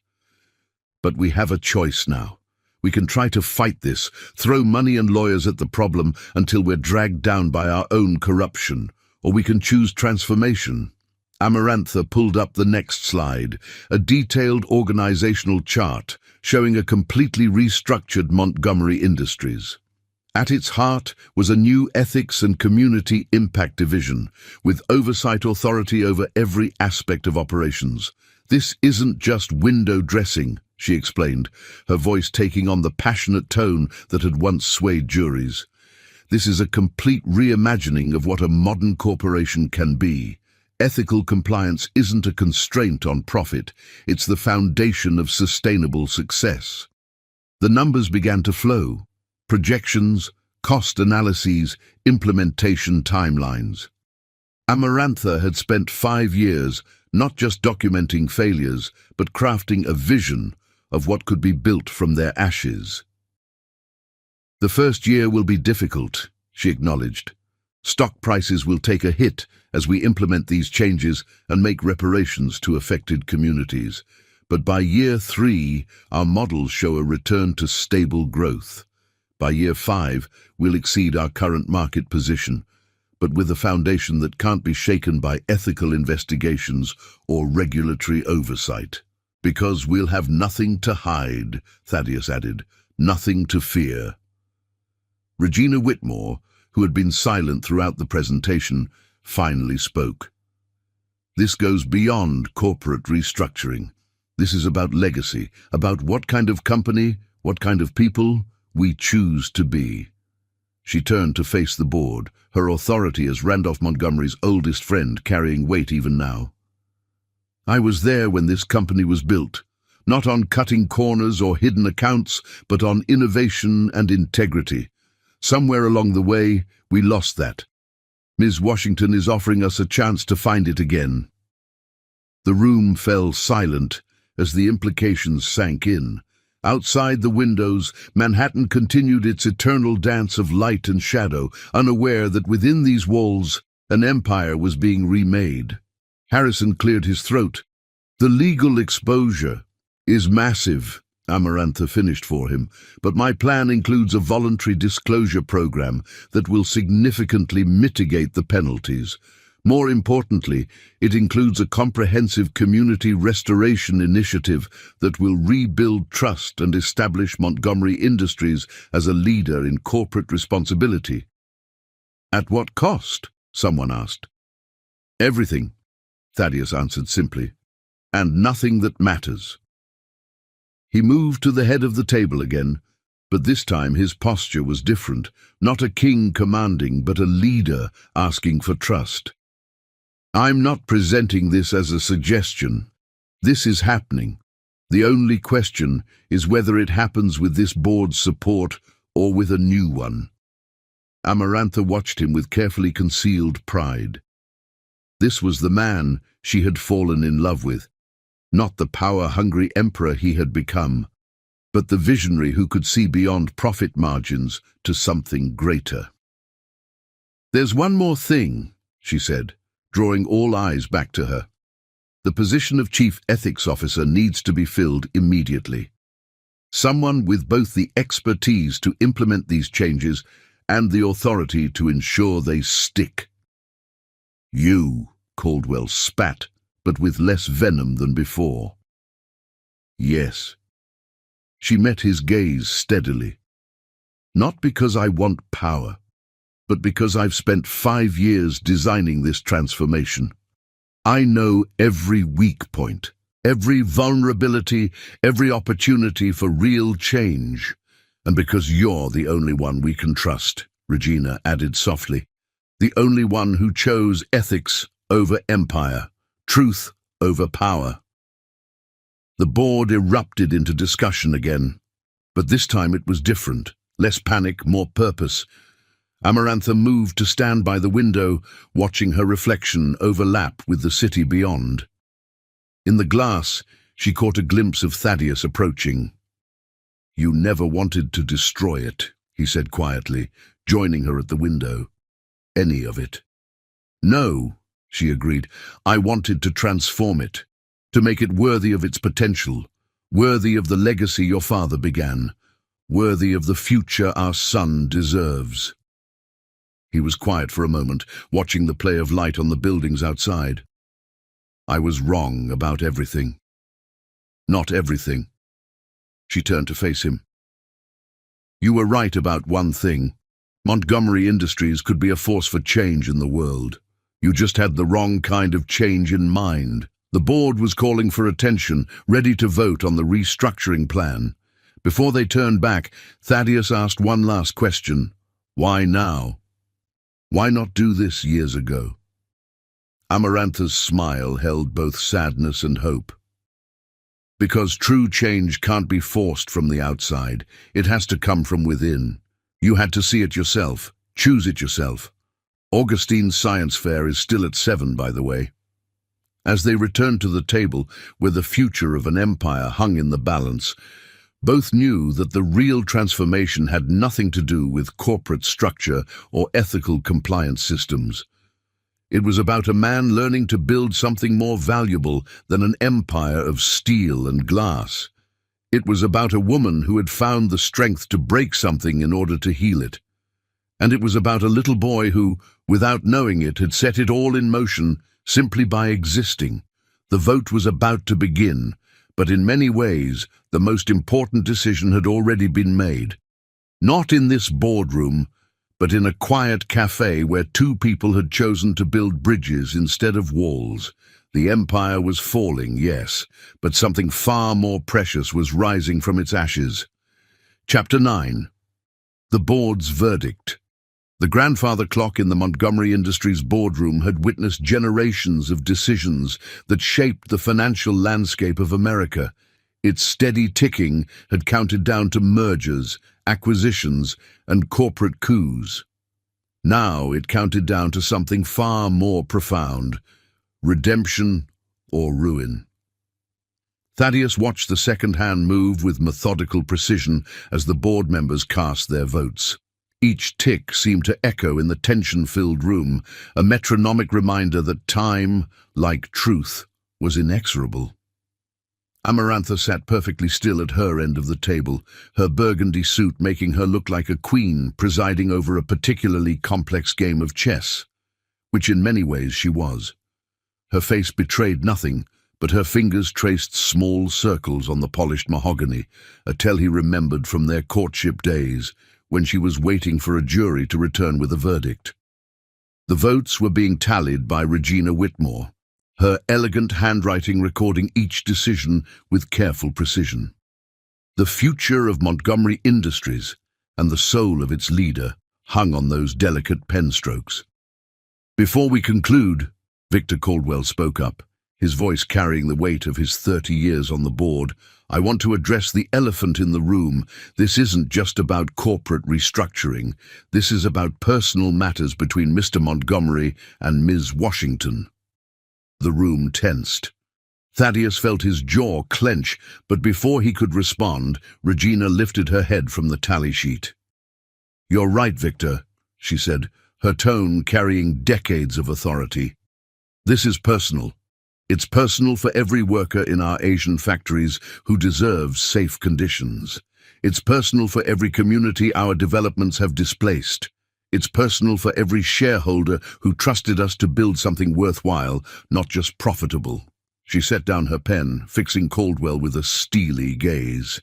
"And yes, it's personal for Thaddeus and Amarantha, because sometimes it takes personal pain to recognize professional failures. Sometimes it takes losing everything to understand what really matters." The clock ticked on, its sound like a heartbeat in the charged silence. "The votes are tallied," Regina announced finally, her voice carrying to every corner of the room. "On the matter of accepting Mr. Montgomery's comprehensive restructuring plan, including the establishment of the Ethics and Community Impact Division." Thaddeus found his eyes drawn to Amarantha. She had stopped tracing circles, her hands now perfectly still on the table's surface. In her stillness, he saw the same strength that had allowed her to walk away 5 years ago, to build something new from the ashes of their love. "By a vote of 8-4, Regina continued, "with one abstention, the board accepts the plan in its entirety." The tension in the room didn't break, it transformed. Relief mingled with apprehension as board members processed the implications of their decision. Harrison Wells was already on his phone, presumably coordinating with the legal team about next steps. Additionally, Regina raised her voice slightly, commanding attention once more. "On the matter of appointing Amarantha Washington as Chief Ethics Officer with full board voting rights." Now, Thaddeus held his breath. This was the real test, not just accepting the need for change, but accepting its architect. "The vote is 9-3, with one abstention. The appointment is confirmed." Amarantha's expression didn't change, but Thaddeus saw the slight relaxation in her shoulders, a microscopic tell that only someone who had loved her would notice. "Very well," she spoke for the first time since the voting began. "Then let's begin. Harrison, I'll need complete access to all compliance records from the past 5 years. Victor, your Overseas Development Division will be my first priority for review, and Regina ... She paused, a small smile touching her lips. I believe you still have my old office key. Never gave it to anyone else, Regina confirmed, reaching into her bag to withdraw a small silver key. Somehow I knew you'd be back. The board meeting began to break up, members gathering their materials and heading out to begin the monumental task of transforming one of the world's largest corporations. But before they could leave, Thaddeus stood. One more thing, he said, his voice carrying the authority of generations of Montgomerys, but tempered now with something new, humility. Tomorrow morning, the New York Times will run a story. It will detail everything, our ethical failures, our community impacts, and our comprehensive plan for transformation. Not because we were forced to, but because we choose to. Harrison Wells actually dropped his phone. You can't be serious. The stock price? We'll take a hit, Amarantha finished for him, rising to stand at Thaddeus's side. A significant one. But transparency isn't just about revealing failures. It's about showing the world that we have the courage to acknowledge them and the vision to correct them. This isn't just about Montgomery Industries anymore, Thaddeus continued. This is about setting a new standard for corporate responsibility, about proving that ethical business isn't just possible, it's profitable. The clock struck noon, its chimes filling the room with a sound like destiny. The markets open in 24 hours, Thaddeus concluded. By this time tomorrow, Montgomery Industries will be a different company. The question is, are we ready to become different people? The board members filed out, leaving Thaddeus and Amarantha alone in the room that had just witnessed the rebirth of an empire. Through the windows, Manhattan sparkled in the midday sun, unaware that one of its greatest powers was transforming from within. You knew they would vote yes, Thaddeus said, not quite a question. I knew they would follow your lead, Amarantha corrected. The question was whether you were ready to lead them somewhere worth going. She gathered her papers, sliding them into her leather portfolio with practiced efficiency. I have a meeting with the compliance team in an hour, and you have a science fair to prepare for, he finished. 7 o'clock. 7 o'clock, she confirmed. Augustine has been practicing his presentation all week. He can explain the relative orbital velocities of all 8 planets. 8? Thaddeus raised an eyebrow. Not 9? He has very strong opinions about Pluto's planetary status. Amarantha's smile held warmth he hadn't seen in 5 years. He takes after his father that way, very certain about classifications and categories. The comparison struck him like a physical blow. This small connection to a son he was only beginning to know. Amarantha, he called as she reached the door. Thank you. She paused, one hand on the doorframe. For what? For not giving up. On the company. On redemption. She was quiet for a moment, then turned to face him fully. You know what the hardest part was? Not the research, not the planning, not even raising Augustine alone. It was maintaining faith that somewhere inside you, buried beneath all that pride and power, was still the man I fell in love with, the man who could look at a broken system and see not just problems, but possibilities. And now? Now? She smiled, and it held both sadness and hope. Now we build something new, something real, something worthy of the legacy we want to leave for our son. As she left, Thaddeus moved to the window, looking out over the city he had tried so hard to conquer. From up here, Manhattan looked like a maze of light and shadow, of power and possibility, but for the first time in his life, he wasn't seeing it as territory to be claimed. He was seeing it as a community to be served. His phone buzzed, a text from Regina. Car will pick you up at 6:30 for the science fair.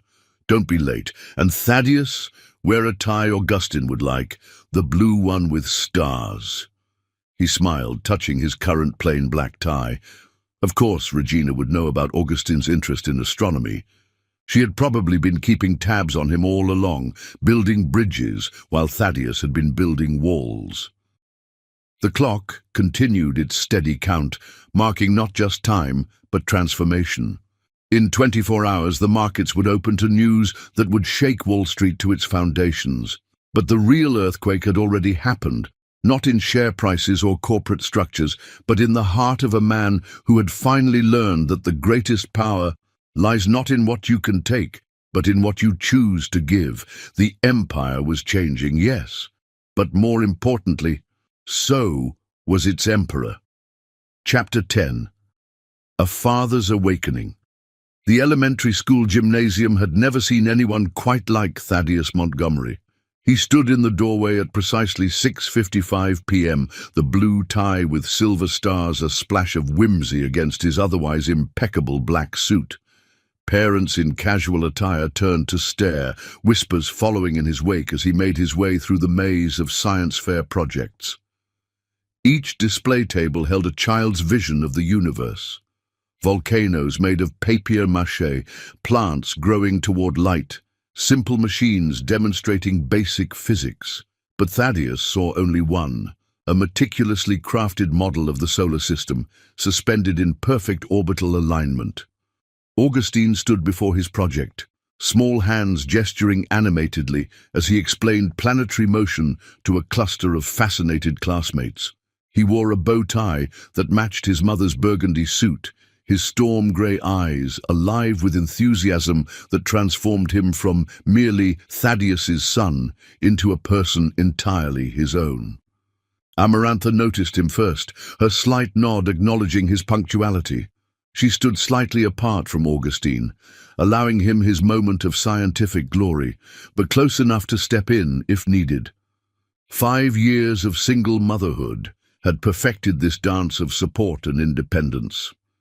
The average orbital velocity of Mercury, Augustine was explaining with the confidence of a university professor, is much faster than Earth's because it's closer to the sun's gravitational pull. That's why its year is only 88 Earth days. A teacher was making notes on a clipboard, clearly impressed. Thaddeus felt pride surge through his chest, not the familiar pride of power and conquest, but something purer, more profound. "May I?" he asked quietly, approaching Amarantha. She studied him for a moment, then nodded. "He's been hoping you'd come, though he'd never say it." Thaddeus moved closer to the display, taking in the intricate details. Each planet was perfectly scaled, their orbits marked with brass wire bent to precise elliptical paths. The sun at the center glowed softly, powered by what appeared to be carefully concealed LED lights. "Did he build this himself?" he asked, noting the professional quality of the construction. "Every bit," Amarantha confirmed. "I offered to help, but he insisted on doing it alone.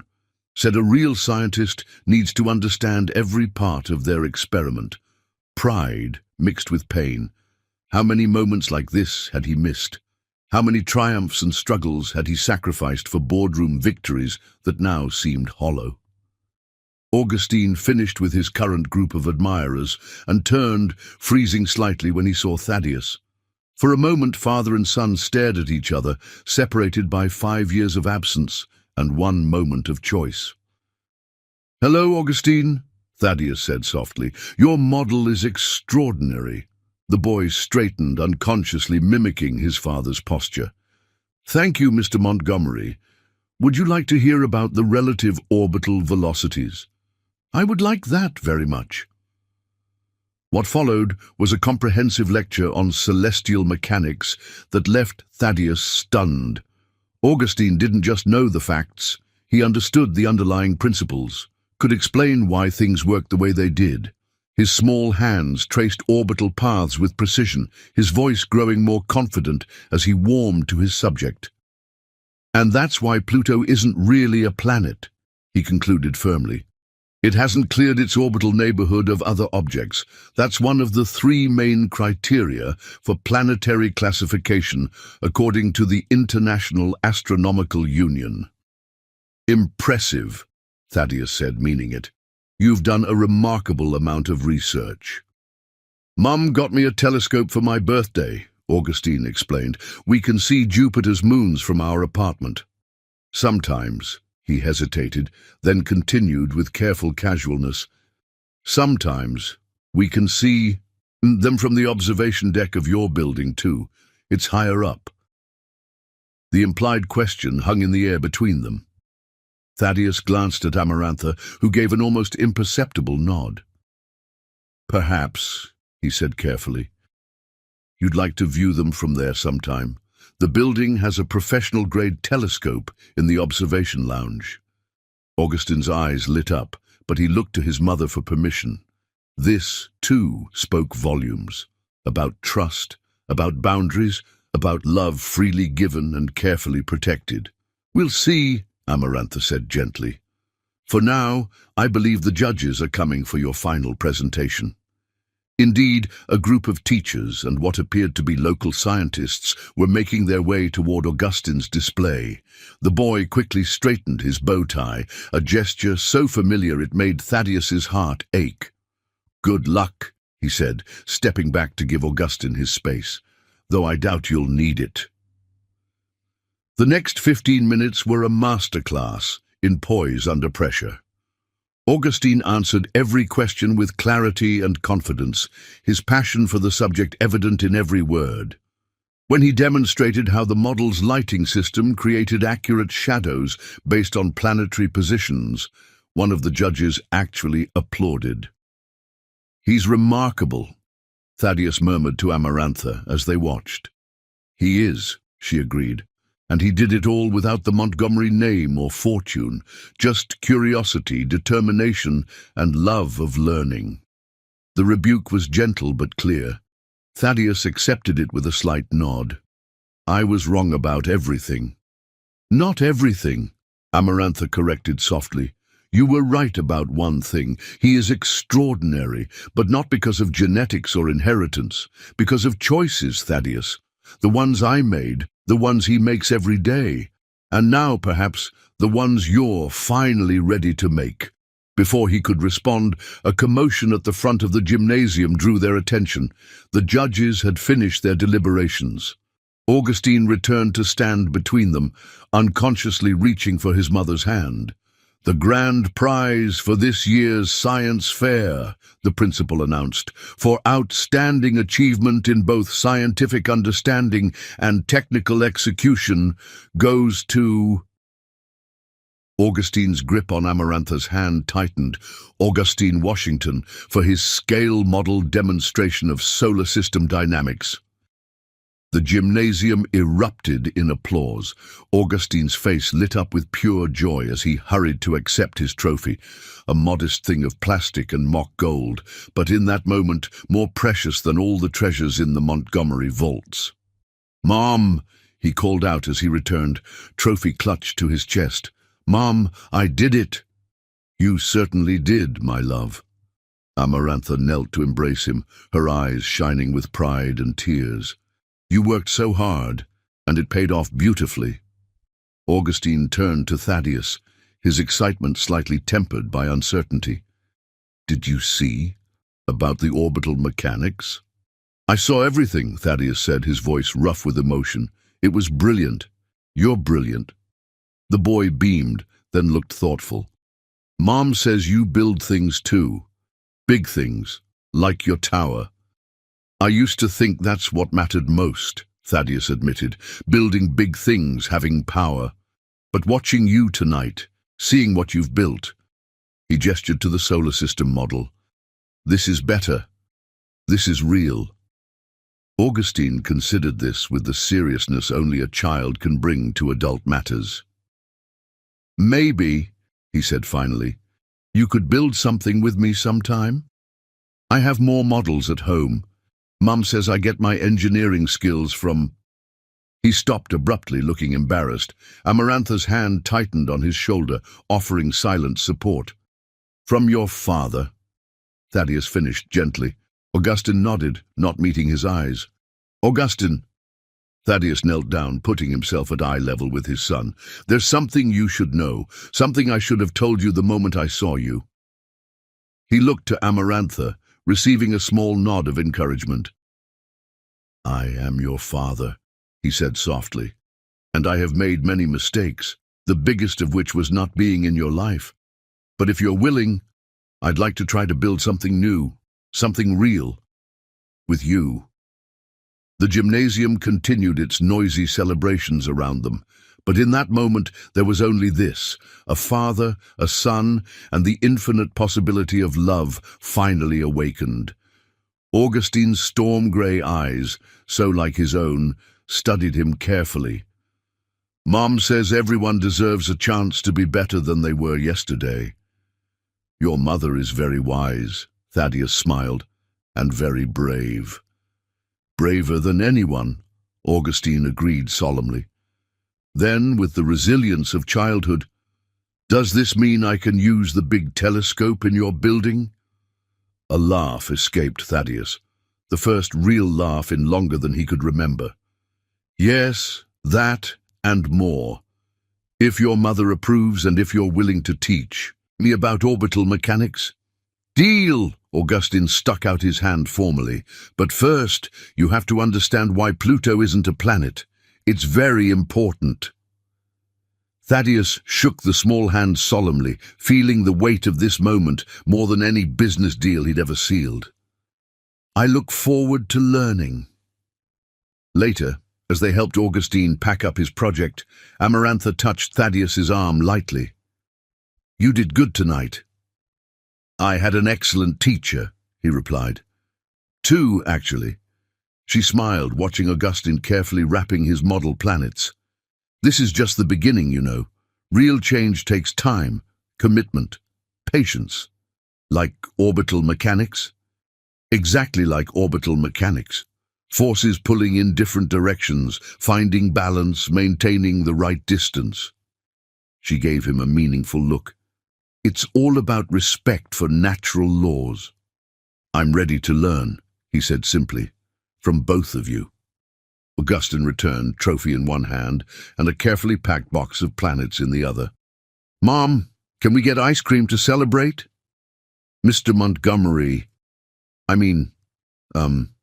Dad is fine," Thaddeus said gently, "if you're comfortable with that." "An ice cream sounds perfect." They walked out together, not quite a family, not yet, but something new and fragile and full of possibility.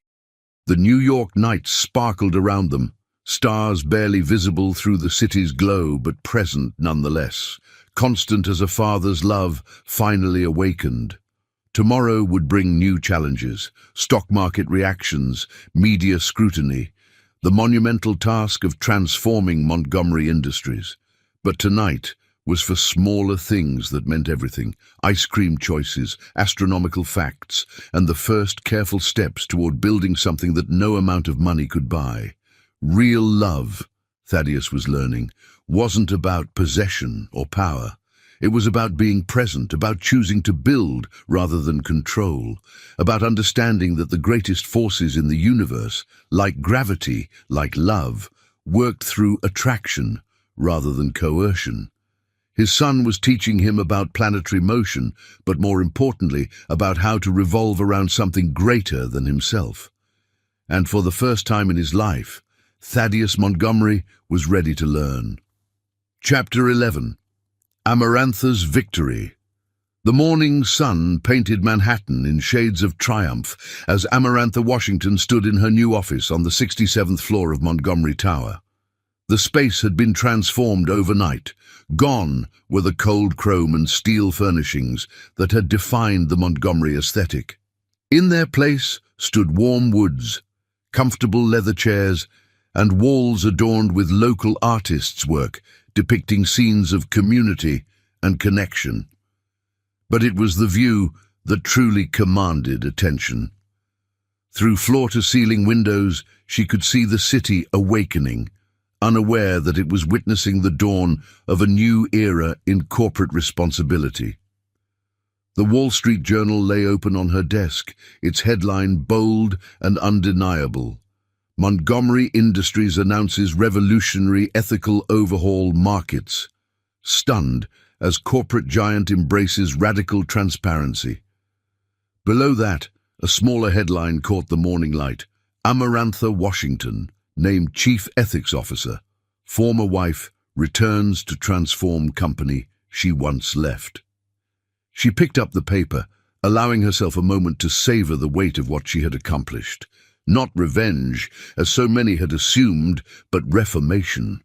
Not destruction, but transformation. The intercom buzzed softly. "Ms. Washington, the press is gathering in the main conference room." "Thank you, Beatrice," she replied, smoothing her emerald silk blouse. "Is Mr. Montgomery ready?" "Yes, ma'am." "And Augustine has arrived with Mrs. Whitmore." Amarantha smiled. Of course Regina had brought him. The old fox understood the importance of symbols better than anyone. Today wasn't just about corporate transformation. It was about family, legacy, and the kind of power that couldn't be measured in stock prices. The elevator ride to the conference level was silent, save for the soft hum of precision engineering. Thaddeus waited by the doors, his appearance immaculate as always, but something had changed. The hard edges had softened, the armored exterior showing cracks where humanity could shine through. "Augustine insisted on coming," he said by way of greeting. "Said he wanted to see how grown-ups build things." "Did he now?" She adjusted Thaddeus's blue tie, the one with stars, which had become something of a trademark since the science fair. "And what do you think he'll learn today? That sometimes the strongest things we build aren't made of steel and glass." His voice carried a new quality, humility mixed with hope. "Sometimes they're built of truth and trust." The conference room doors loomed before them, the murmur of assembled press corps leaking through. Regina stood waiting, one hand on Augustine's shoulder. The boy wore a miniature version of his father's star-spotted tie, his face serious with the weight of the moment. "Ready?" Amarantha asked, though which Montgomery she was addressing wasn't quite clear. "Ready," they answered in unison, then shared a startled look that made Regina hide a smile behind her hand. The doors opened to a flash of cameras and a wall of questions. The room was packed. Every major news outlet, financial paper, and industry blogger had sent representatives. This wasn't just another corporate press conference. This was the story of the decade. Amarantha took her place at the podium, Thaddeus standing slightly behind her right shoulder. Augustine sat in the front row between Regina and Prudence, his small face beaming with pride. "Good morning," Amarantha began, her voice carrying the warmth of New Orleans and the strength of Manhattan. "Today marks not just a new chapter for Montgomery Industries, but a revolution in how we think about corporate responsibility and ethical leadership." She outlined the comprehensive changes, the new ethical compliance frameworks, the community reparation programs, the transparent reporting structures. But more than that, she painted a vision of what business could be when built on principles instead of just profit. "We stand here not in defeat, but in transformation," she continued, her voice growing passionate. "Not in surrender, but in evolution. Montgomery Industries will not just acknowledge its past failures. We will learn from them, grow from them, and use them to build something better." The questions came rapid fire. "Ms. Washington, how do you respond to accusations that this is personal revenge? Mr. Montgomery, will you maintain control of the company? What about the shareholders? The stock has dropped 15% since the announcement." Amarantha handled each with grace and precision, but it was Thaddeus who delivered the day's most powerful moment. "Personal?" He stepped forward, his voice carrying the authority of generations, but tempered now with wisdom. "Yes, this is personal. Every business decision is personal to someone. We've just forgotten that in our rush to build bigger, reach higher, profit more." He gestured to Augustine in the front row. 5 years ago, I made a choice between power and love. I chose wrong. Today, we're choosing differently. We're choosing to build something that will last, not because of its size or strength, but because of its heart." The room fell silent, cameras clicking softly in the pause. "Ms. Washington," a veteran reporter from the Financial Times spoke up, "you've been offered similar positions at other companies. Why return to Montgomery Industries?" Amarantha smiled, sharing a look with Augustine before answering.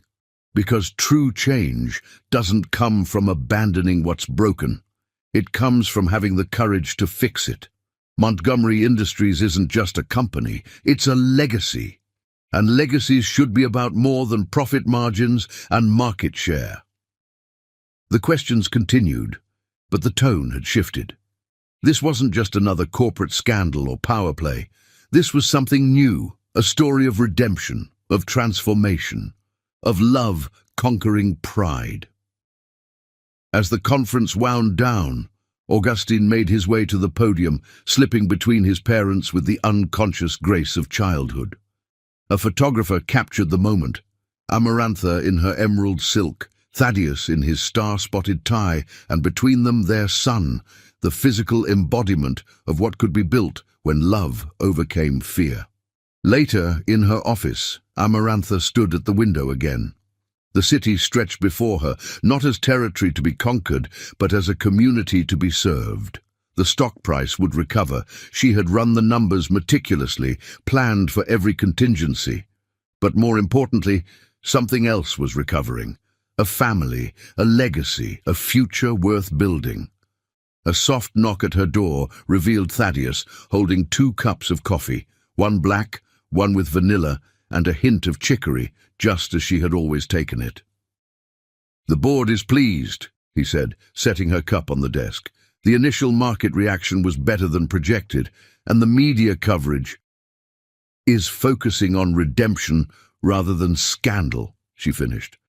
"As planned." He studied her for a moment. "You really did think of everything." "Not everything," she corrected gently.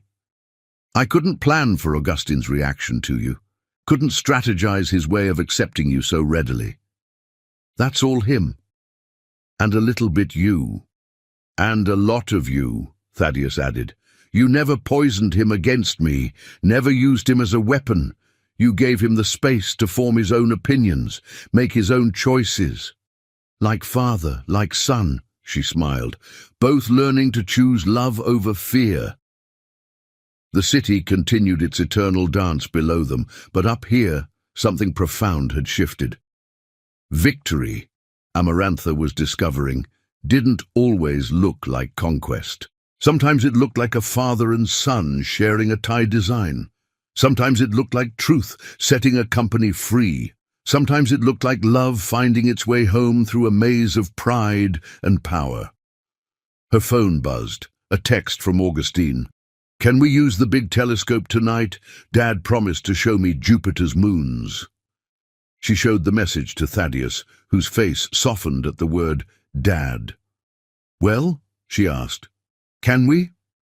The word we hung between them, fragile and powerful as a newborn star. "Yes," he said simply. "We can build something new, something real, starting with Jupiter's moons." Amarantha turned back to the window, hiding her smile in the reflection. The victory wasn't in the press conference, or the stock prices, or even the corporate transformation.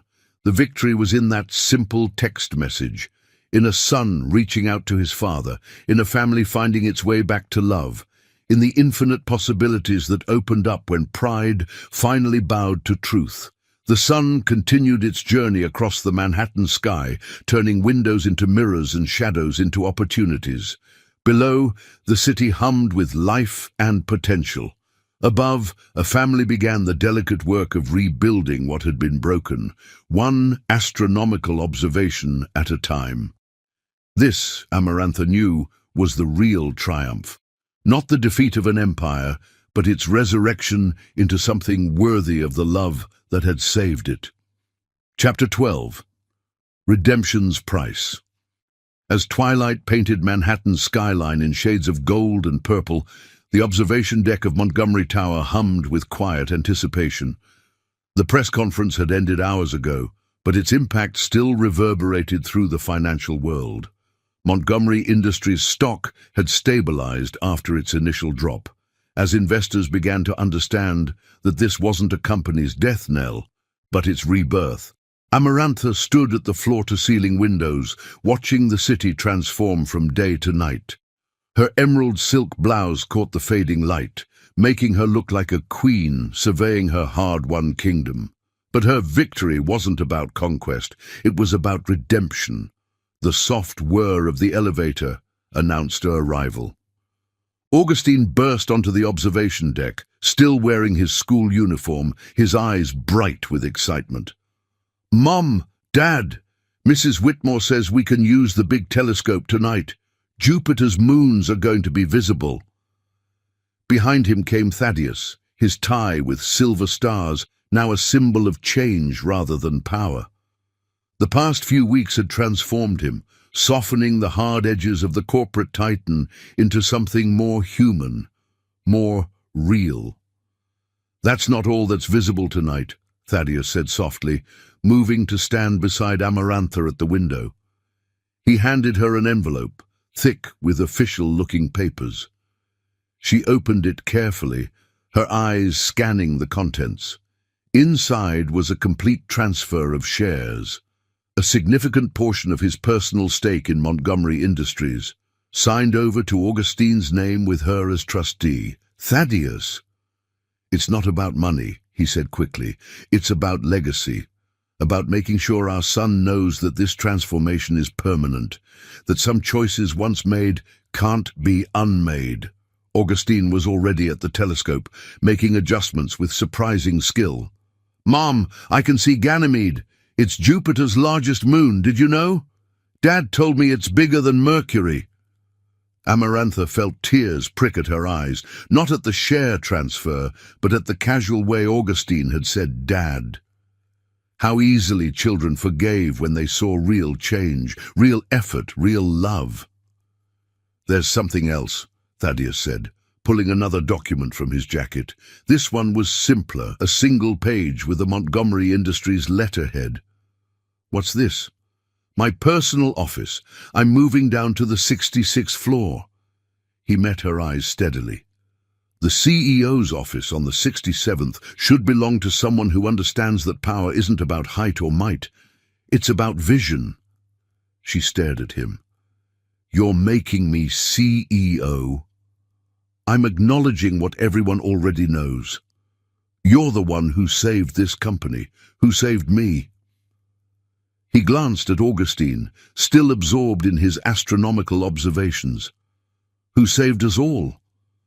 Before she could respond, Regina Whitmore emerged from the elevator, carrying a bottle of champagne and wearing a smile that suggested she'd known about this all along. "Well," she demanded, "did you show her?" "She's still processing," Thaddeus smiled, "much like the board will be tomorrow." "The board already knows," Regina waved dismissively. "Who do you think suggested it? We need a leader who understands that ethical business isn't just possible, it's essential. Someone who proved that love is stronger than pride, truth more powerful than empire." Augustine called out excitedly, "Look! You can see 3 moons at once. It's like a whole family of celestial bodies, all orbiting together." The adults exchanged glances, moved by the inadvertent metaphor. Amarantha approached the telescope, placing a gentle hand on her son's shoulder. "Tell me about these moons, my love." As Augustine launched into an enthusiastic explanation of orbital mechanics, Thaddeus moved to stand behind them, his presence solid and sure in a way it had never been when he was trying to control everything. "Each moon has its own orbit," Augustine explained, "but they're all connected by Jupiter's gravity. It's like love," Thaddeus finished softly. "The strongest force in the universe." Amarantha turned to face him, her amber eyes meeting his storm-grey ones. "Stronger than pride?" "Stronger than anything," he confirmed. "Strong enough to break an empire and rebuild it into something better, something real." Regina cleared her throat. Perhaps this is a good time to mention that the company's new ethical guidelines include a very progressive policy on workplace relationships between executives. Amarantha laughed, a sound of pure joy that made Augustine look up from his telescope. "Are you trying to play matchmaker, Regina?" "Merely pointing out that sometimes the best way forward is to come full circle," the older woman said innocently. "Besides, Augustine needs both his parents close by if he's going to teach the entire board about astronomy." "Both my parents are already close by," Augustine said matter-of-factly, returning to his telescope. "Look, Europa's coming into view. Did you know it might have an ocean under its ice? Dad showed me the NASA reports." Thaddeus reached out, taking Amarantha's hand in his. She didn't pull away. "I was wrong about everything," he said quietly. "Not everything," she corrected, squeezing his hand. "You were right about one thing. Montgomery Industries could be a force for change in the world. You just needed to understand what kind of change really matters." Above them, Jupiter's moons continued their eternal dance, a celestial reminder that the most beautiful orbits are those chosen freely, held together not by force but by natural law, like gravity, like love. "So," Augustine turned from his telescope, looking at his parents' joined hands with approval, "can we do this every night? Watch the stars together?" "Yes," they answered in unison, then shared a startled laugh. Regina raised her champagne glass. "To new orbits. To real power," Thaddeus added. "To love's gravity," Amarantha finished. Augustine beamed at them all, then turned back to his telescope, secure in the knowledge that some forces, like a mother's determination, a father's redemption, and a child's love, were even more constant than the stars. The night deepened around them, but they were surrounded by light, starlight from above, city light from below, and the brightest light of all, the love that had led them through darkness back to each other. In the end, it wasn't about empire or revenge or even redemption. It was about the courage to build bridges instead of walls, about the wisdom to know that the greatest power lies not in what we can take, but in what we dare to give.